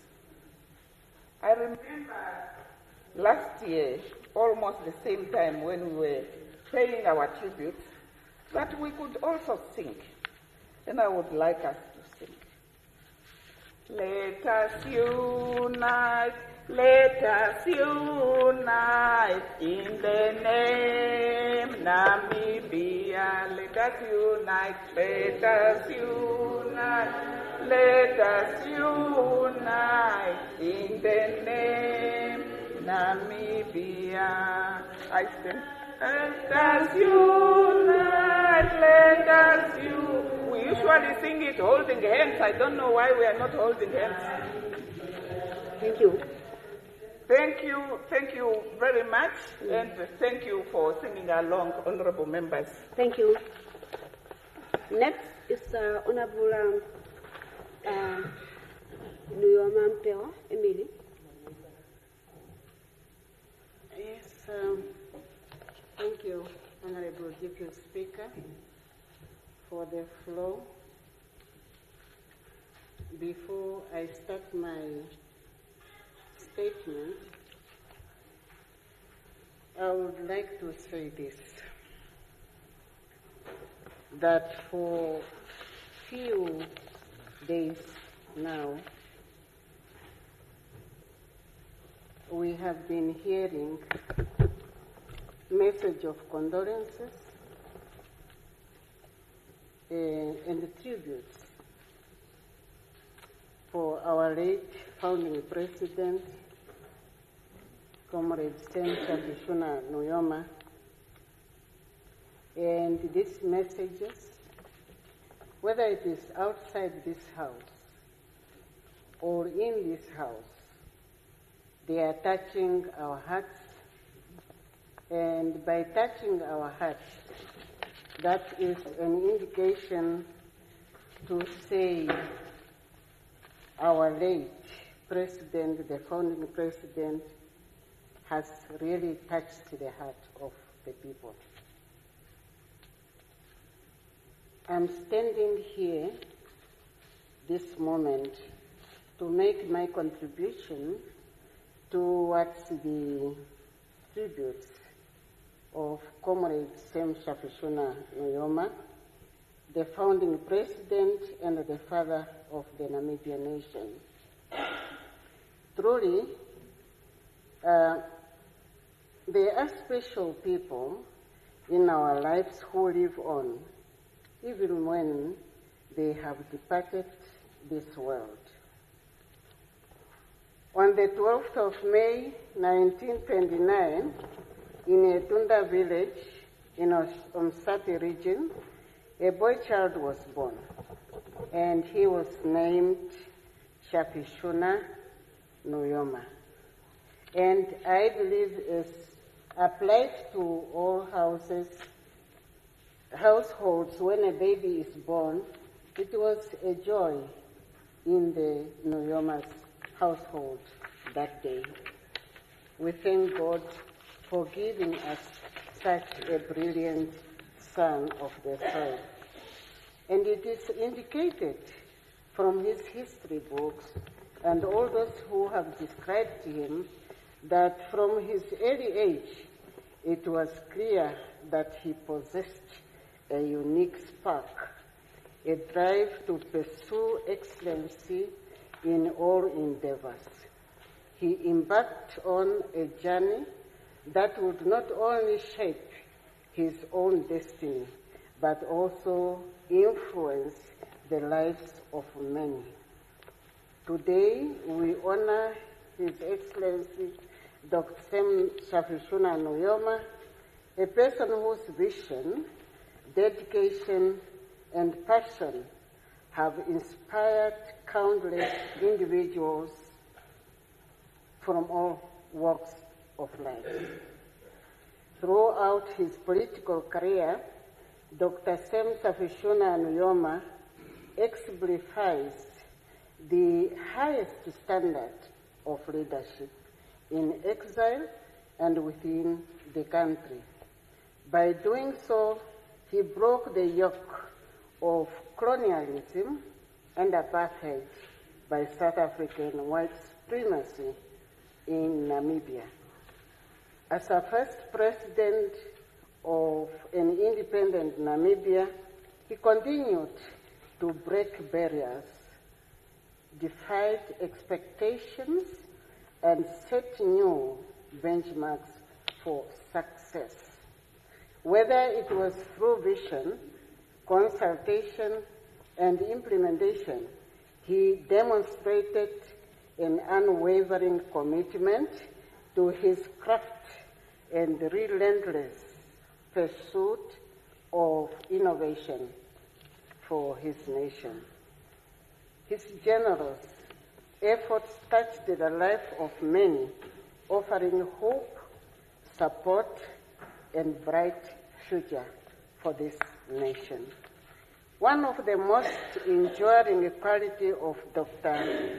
Sem Safishuna Nujoma was his ability to connect the people from all walks of life. He had a rare gift of empathy, a good listener, and a good implementer. His kindness and generosity of spirit were evident in every interaction, consistency, leaving an indelible impression on all who had the privilege of knowing him. Honorable Deputy Speaker, honorable members, I am a survivor of Kashinga massacre, and I want to touch that part of that event and how the late President, Comrade Safishuna Nujoma, intervened in that particular issue during the liberation struggle. Comrade Safishuna Nujoma left us with fond memories of a caring leader.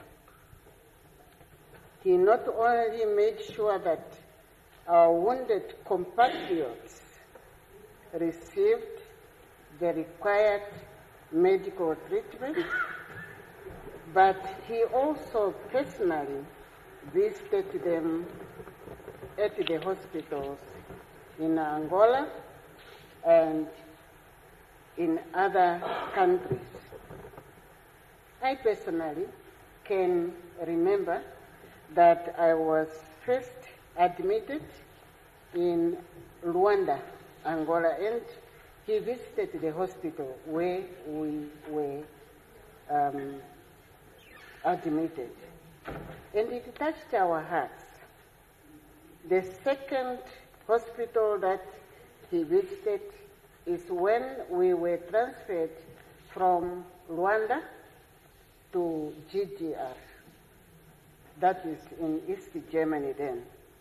He also visited us there. And even though we were in pain and in a strange country, we thought to ourselves, what a remarkable, caring, selfless leader he was.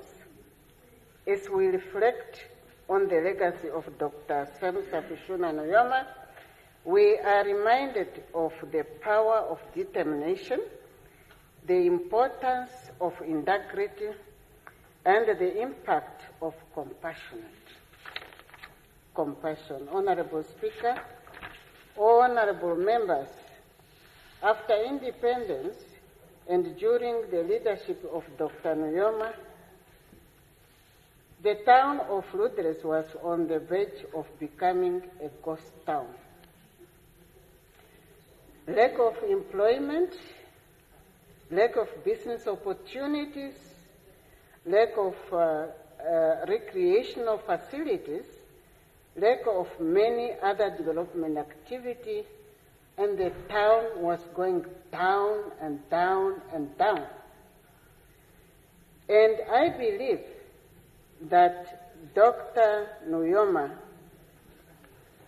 made a pronouncement to this nation and declared Ludres as a second harbor in Namibia with a purpose of luring investors to come and directly invest in development of Ludres town, of which it was done. Now, this initiative by late Dr. Nujoma culminated to bring about fishing factories such as Pescanova, now known as Novanam, Seaflower, Mako Fishing, and others. Also, the activities extended to mining activities around and within Ludres boundaries. These activities made it possible for the residents of Ludres and surrounding and the whole country to benefit.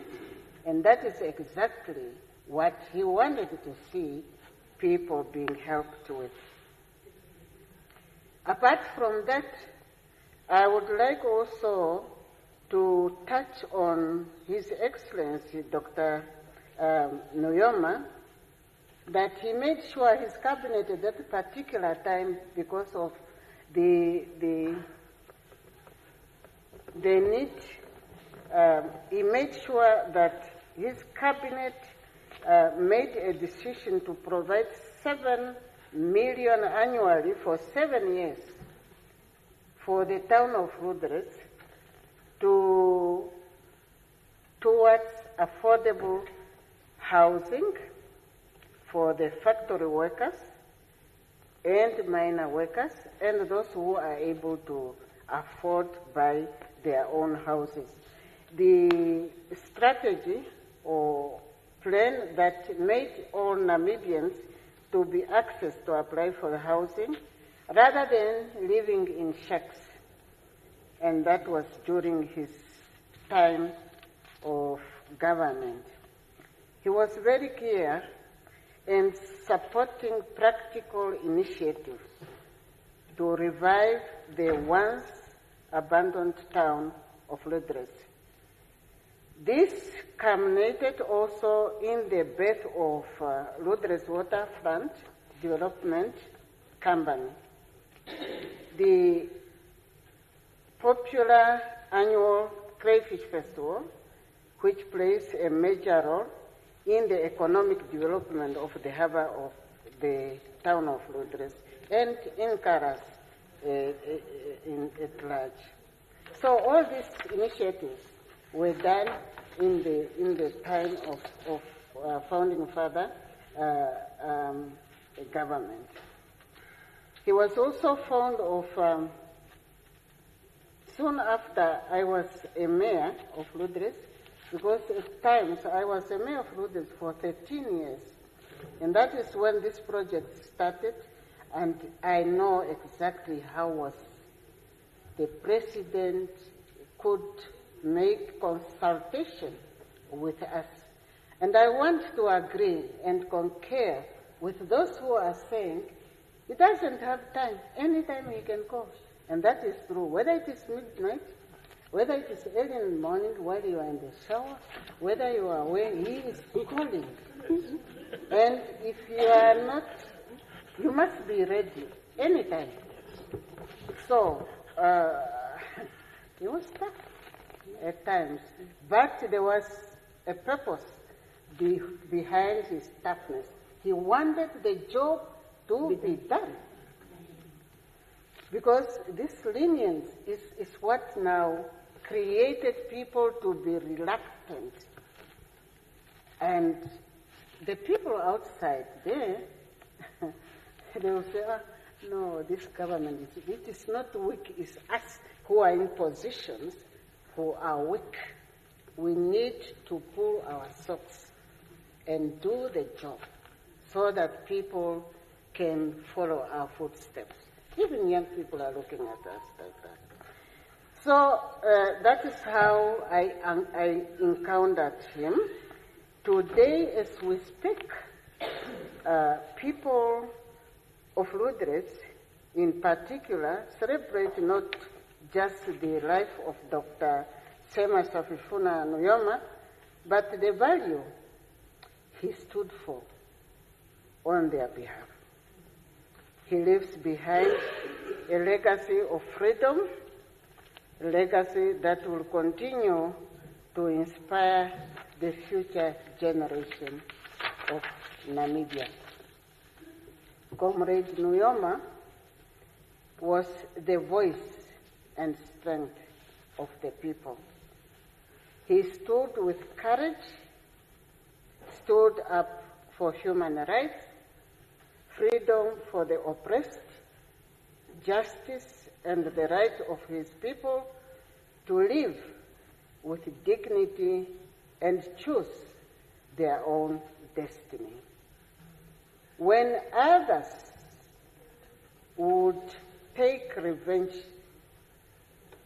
Nujoma chose peace, humanity, and wisdom. When others, he is indeed a father of the Namibian nation, gone but never forgotten.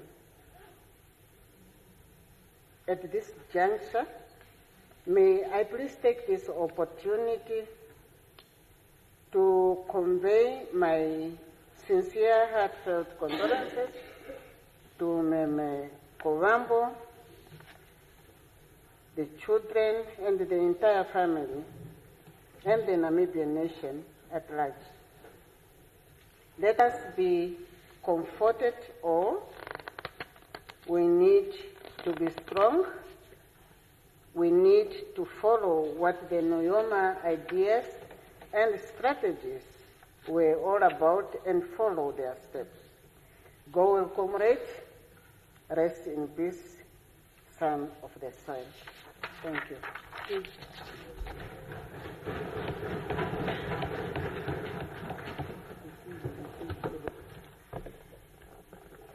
Recognize Honorable Ndinda. At last. Thank you, Honorable Deputy Speaker. Honorable Deputy Speaker, when Sam Safishuna Daniel Samuel Nujoma arrived in September 1989, there was a guy called Mr. Lucky Kalipa who wrote a hymn on behalf of all the South African Namibians, meaning the ones who came in to Namibia in 1960s, 70s, 80s, and became Namibian citizens. And the hymn reads as follows: Shafishuna Nujoma, what a wonder you are. You are shining like the morning star. You are fairer, much fairer than the lily that grows by the wayside. You are precious, most precious than gold. You are the rose of Sharon, the fairest of them all. You are everything our hearts desires. You are fairer, much fairer than the lily that grows by the wayside. You are precious, most precious than gold. And what he means by this is, he said that you are shining like a morning star. And Honorable Jerry, can you make it so clear? Sam Nujoma was not only a president for certain people, he shines amongst all of us. This is what they meant. And he said, you are most precious than gold. Because Namibians, as we are sitting here today, some of us never saw gold even, but we saw Sam Nujoma. That's why he said, you are more precious than gold. Before I go to my speech, let me sing the hymn to you. Shafi Shuna Nujoma, what a wonder you are. You are shining like the morning star. You are fairer, much fairer than the lily that grows by the wayside. You are precious, most precious than gold. Shafi Shuna Nujoma, what a wonder you are. You are shining like the morning star. You are fairer, much fairer than the lily that grows by the wayside. You are precious, most precious than gold. You are the rose of Sharon, the fairest of them all. You are everything our hearts desires.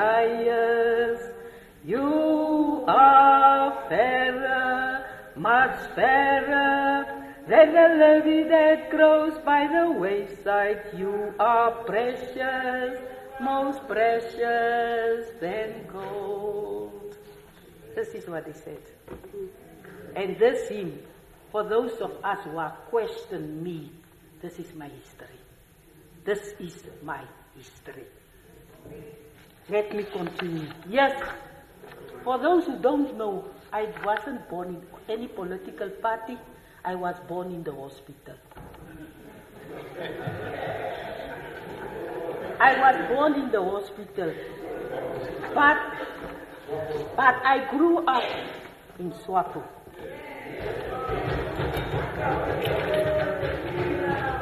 Yes.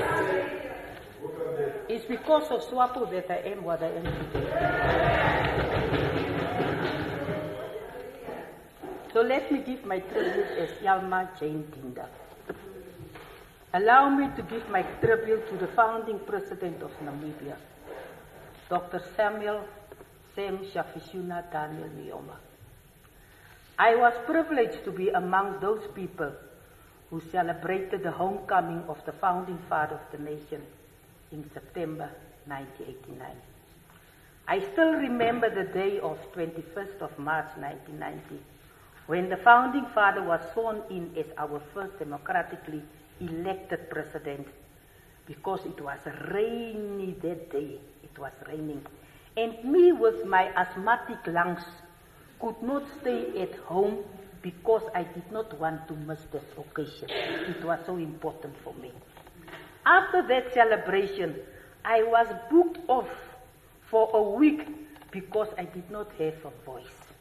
Luckily, my doctor, the late Dr. Ashipara, who was also part of the celebration, understood my concern and said, I will book you off, stay at home and recover. Dr. Sam Shafishuna Nujoma was a born leader. He was a leader of action. And we all know, he even became the minister of Home Affairs. Everywhere, when he see, these people are too slow, he will jump in. Action. His commanding presence ensured that Namibia was governed with authority. Authority. You can feel that authority. For Dr. Sam Nujoma, there was nothing like a gray area. It's either something was right or it was wrong. He did not compromise on it. During his tenure as the president, he upheld the values of the African culture. Whether we like it or not, Sam Nujoma kept us together as a country. I remember when he so boldly told Namibian men to stop being lazy because they are spending too much time in shebeens instead of produce babies. and he called them lazy. He said, we are a small nation. You are spending your time in Shebeens. Your wife is at home. Go, do your work. Whereas the women, we applaud him because of this strict instruction to the men. It was an instruction. Looking at our current population, our male folks listen. Now we are at least 3 million. You listen. You did your job. But you can do more. You can do more.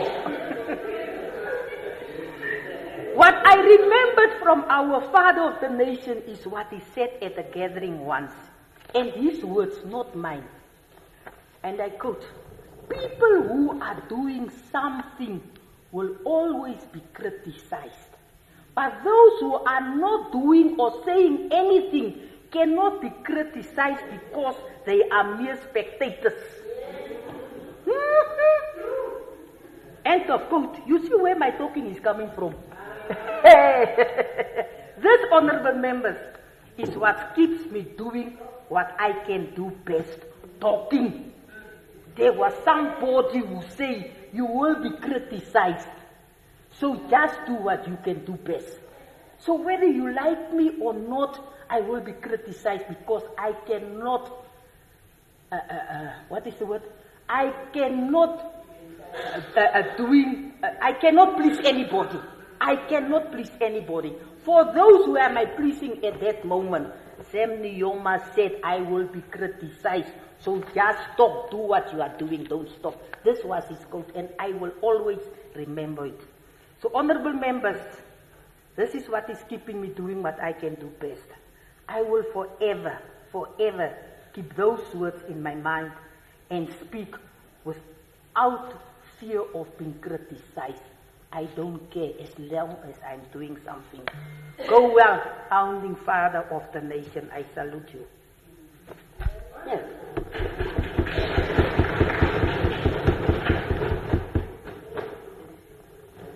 Honorable Yahir.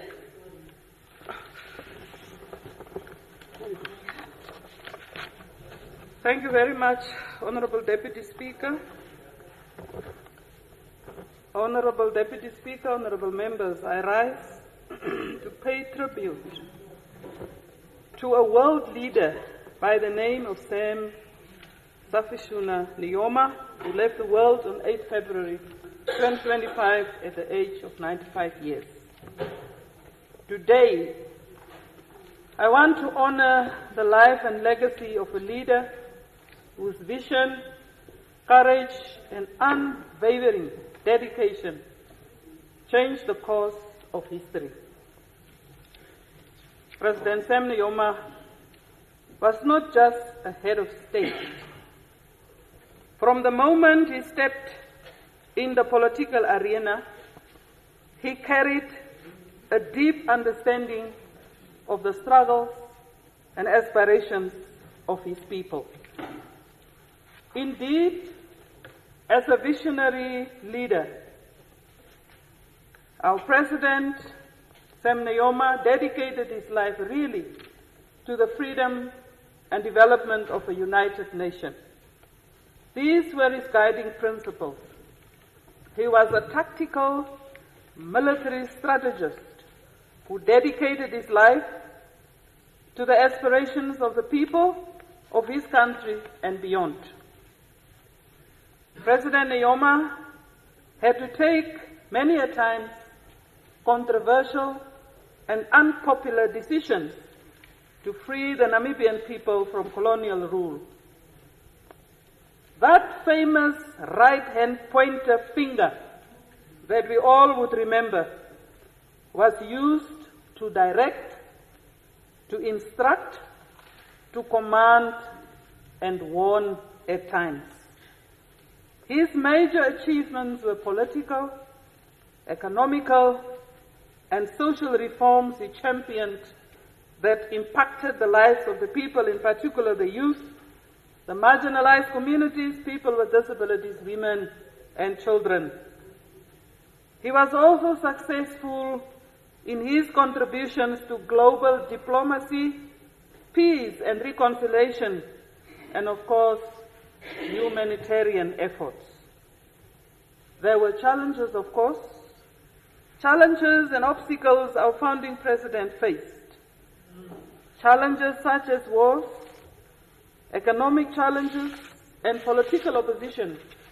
But he led the liberation war with courage and determination, hence his book, Where Others Wavered, the autobiography of Sam Nujoma, My Life in SWAPO, and my participation in the liberation struggle of Namibia. President Nujoma's influence on future generations is unbelievable. His influence on future generations, Honorable Deputy Speaker, Honorable Members, I draw hereby from a notable quote, among many other quotes, where he encouraged those in leadership with the following words: "The youth are the future of our country. We should therefore continue to educate and equip them with relevant technical skills, knowledge, cultural norms and values, so they can play an active role in the socio-economic development of our country." That was dated the 7th of the first month in 2008. Honorable Deputy Speaker, Honorable Members, my own reflection of our founding father. I remember our founding father as a visionary leader who sacrificed his young life to go into exile to liberate this country. A man who continued even after his retirement to contribute to help shape the world through his work and therefore gained global respect today. A wise man, a freedom fighter, a revolutionist, a man who believed that our common goals and objectives are achievable if we as a people stand united and strong to achieve a common good for all members of society in order to emerge victorious. As we reflect on the journey of our hero, let us celebrate the life of a leader who taught us the meaning of courage. And may his legacy and his light never fade. Honorable Deputy Speaker, honorable members, my heart goes out to the founding First Lady, since I'm one who has drunk this glass of bitter wine, been widowed by a husband of 37 years. And it is therefore that as I conclude, I want to wish the widow, Meme Kovamba Nujoma, our colleague, the Honorable Minister Tony Nujoma, and the entire Nujoma and Kondombolo families strength and peace of heart and mind, and understanding at this great loss. A hero has worked. A hero's heart has stopped beating. A hero is silent because that hero is gone. May the brave soul of our founding president rest in eternal peace. I thank you.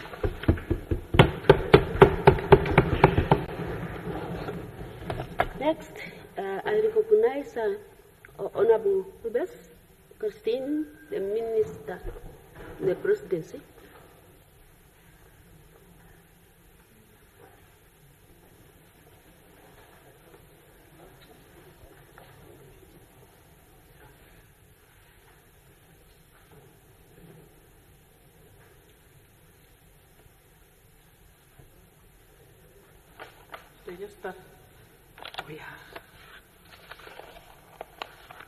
Honorable Speaker, I stand here this afternoon to pay tribute to a remarkable leader, the founding president father of the Namibian nation, Commander-in-Chief of the People's Liberation Army of Namibia, leader of the Namibian Revolution, the last man standing from the cohort of the liberators of Africa, a gallant son of the soil, a visionary statesman and a true pioneer of freedom and democracy, the late founding president, Dr. Sam Shafishuna Nujoma. As we reflect on his life, we celebrate not only his monumental contributions to his beloved nation, but also his enduring legacy on the African continent and beyond. Born on May 12, 1929, in the rural village of Etunda, Nujoma's journey was one of resilience and dedication. From the early days of his involvement in the struggle for independence against colonial rule to his emergence as the founding president of Namibia, he embodied the aspirations of a people yearning for freedom and equality. On a personal note, I met the founding president up close and personal in April of 1995, when he visited the ostrich abattoir in Wetfley, Omaheke region. I was a local authority councillor and mayor of Wetfley. Yes, we were referred to as mayor before it has changed to chairpersons now. I was a host from the moment he touched down up to the moment he left Wetfley. His presence reverberated into this small town. I hosted him for a good 5 to 6 hours, where I shared with him the developmental aspirations of Wetfley, the challenges we face, and I accompanied him to the ostrich abattoir, hosted him for lunch. All this time, driving with him in his powerful presidential black vehicle, all starstruck as a very young lady. I couldn't believe that I was in the presence of the Sam Nujoma. I don't know who was more thrilled between the two of us, but he too was impressed by this very young mayor who hosted him with so much maturity and presence of mind that he even offered to drop me off at my place before he left for Windhoek after the visit, an offer I couldn't refuse. All this while he treated me as an equal, never looked down on me, never corrected mistakes I made during his entire visit, because there was a lot of protocol and security glitches which he overlooked. He was gentle. He was fatherly. He was comradely. And he made me feel comfortable in his presence. Comrade Founding President looked at me and he saw the future of young Namibians, a future that he has helped crafted, where young Namibians would sit at the table and decide on their own destiny. He has created that pathway for us as young Namibians.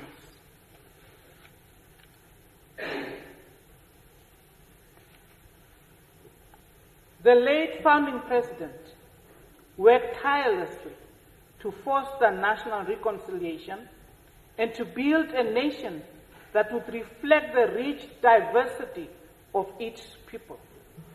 Under his presidency, Namibia made significant strides in education. As we all know, he was a champion of education, in healthcare and black economic empowerment, laying the foundation for a brighter future for all citizens of Namibia. Honorable Deputy Speaker, beyond the borders of Namibia, the founding president was a staunch advocate for liberation movements across Africa and beyond. He championed the cause of self-determination and solidarity among the oppressed, taking a firm stand against apartheid and colonialism, such as cases in Palestine and Western Sahara. His voice resonated in the halls of international diplomacy as he strove for a world where every nation could enjoy its rightful independence. As we mourn the loss of this great leader, we also reaffirm our commitment to uphold the values he championed. He championed dreams that did not scare him. He championed Pan-African aspirations, such as building a pipeline from the Grand Inga Dam in the DRC to Namibia to provide water for this water-scarce and arid country of ours. That was his dream. He dreamed of establishing a new port city or harbour town at Cape Freya in the Gunene region to ease the burden on Walvis Bay and create access to landlocked countries in Africa. He was a dreamer of big dreams, because he knew that just as he dreamed that the next Central Committee meeting would be held on the outskirts of Windhoek in a free and independent Namibia, that big dreams of big development projects for Namibia was possible.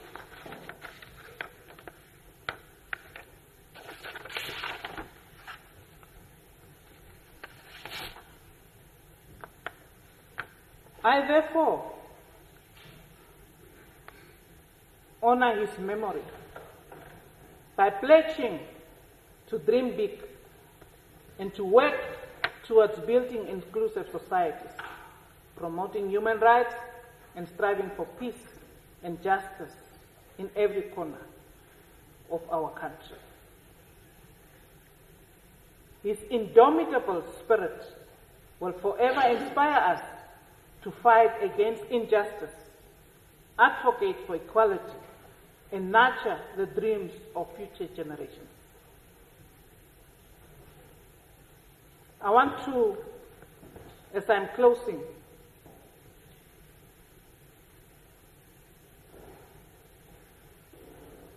refer to a Bible verse in Luke 2, verse 29 to 31.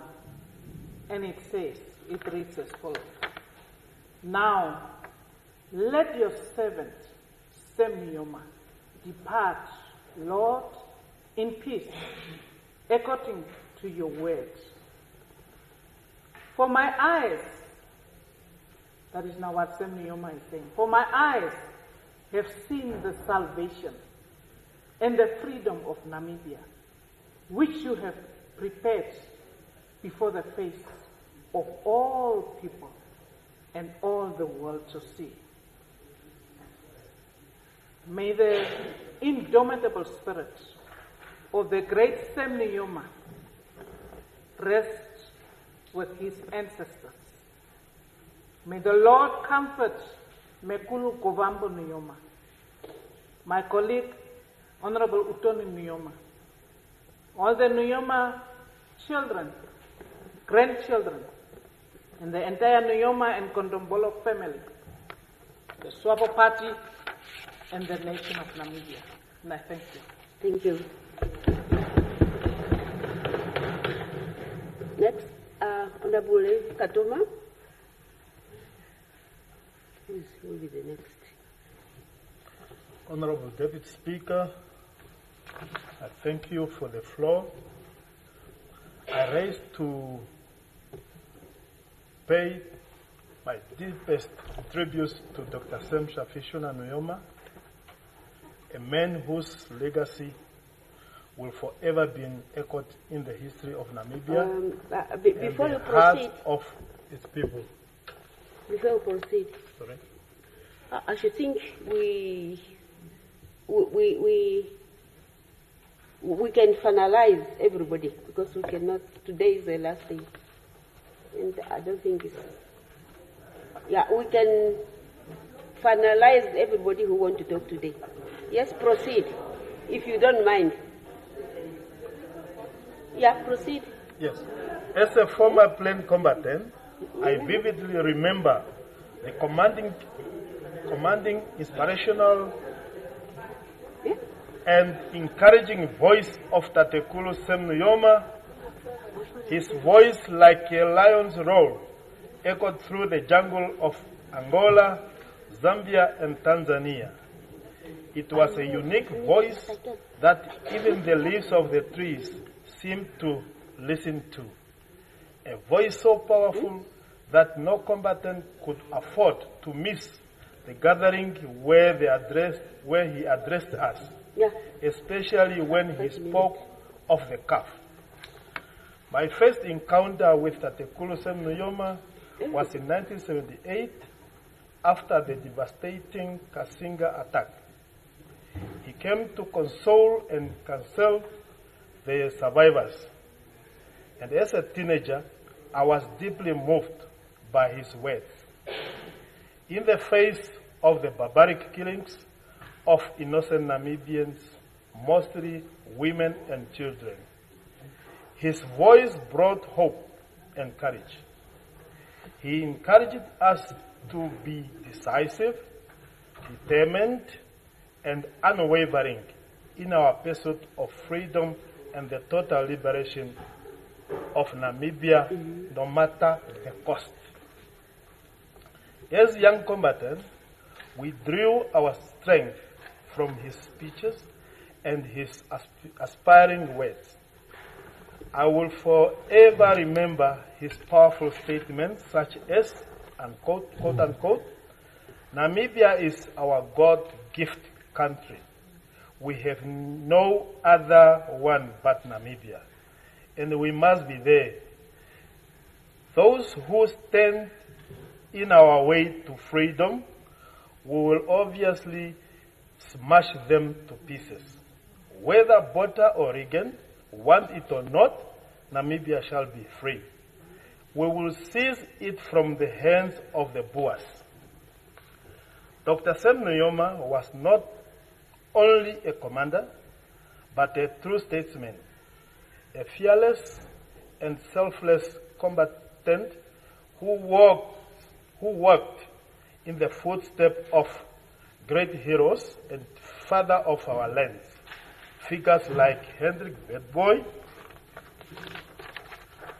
Samuel Maharero, Mandume Yandimfayo, Nehare Yampingana, and Ipumbuya Chilongo, to mention but a few.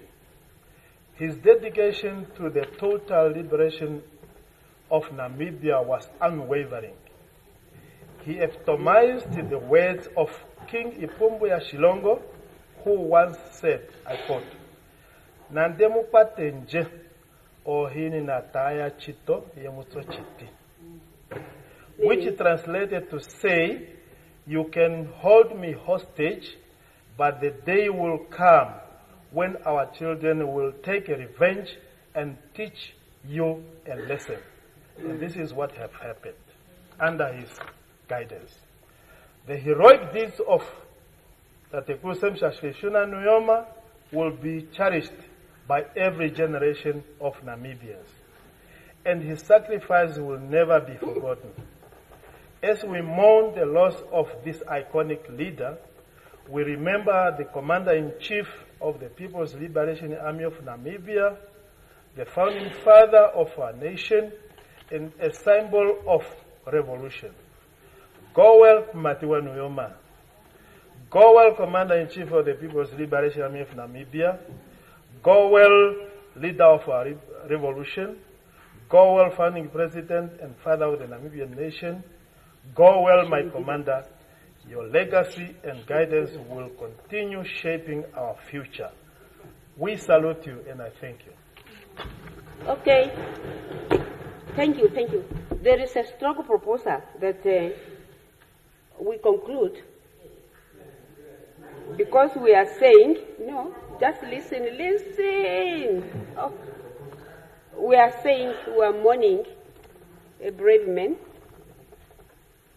We can conclude our tribute to next Tuesday, isn't it? Because other people would like to go to the memorial. The memorial is divided into different groupings. And today is the ex-freedom fighters. And the majority of these people fought inside and outside the country. Do we agree on that? Yeah? With that, the House is adjourned till next week, Tuesday, 14:30.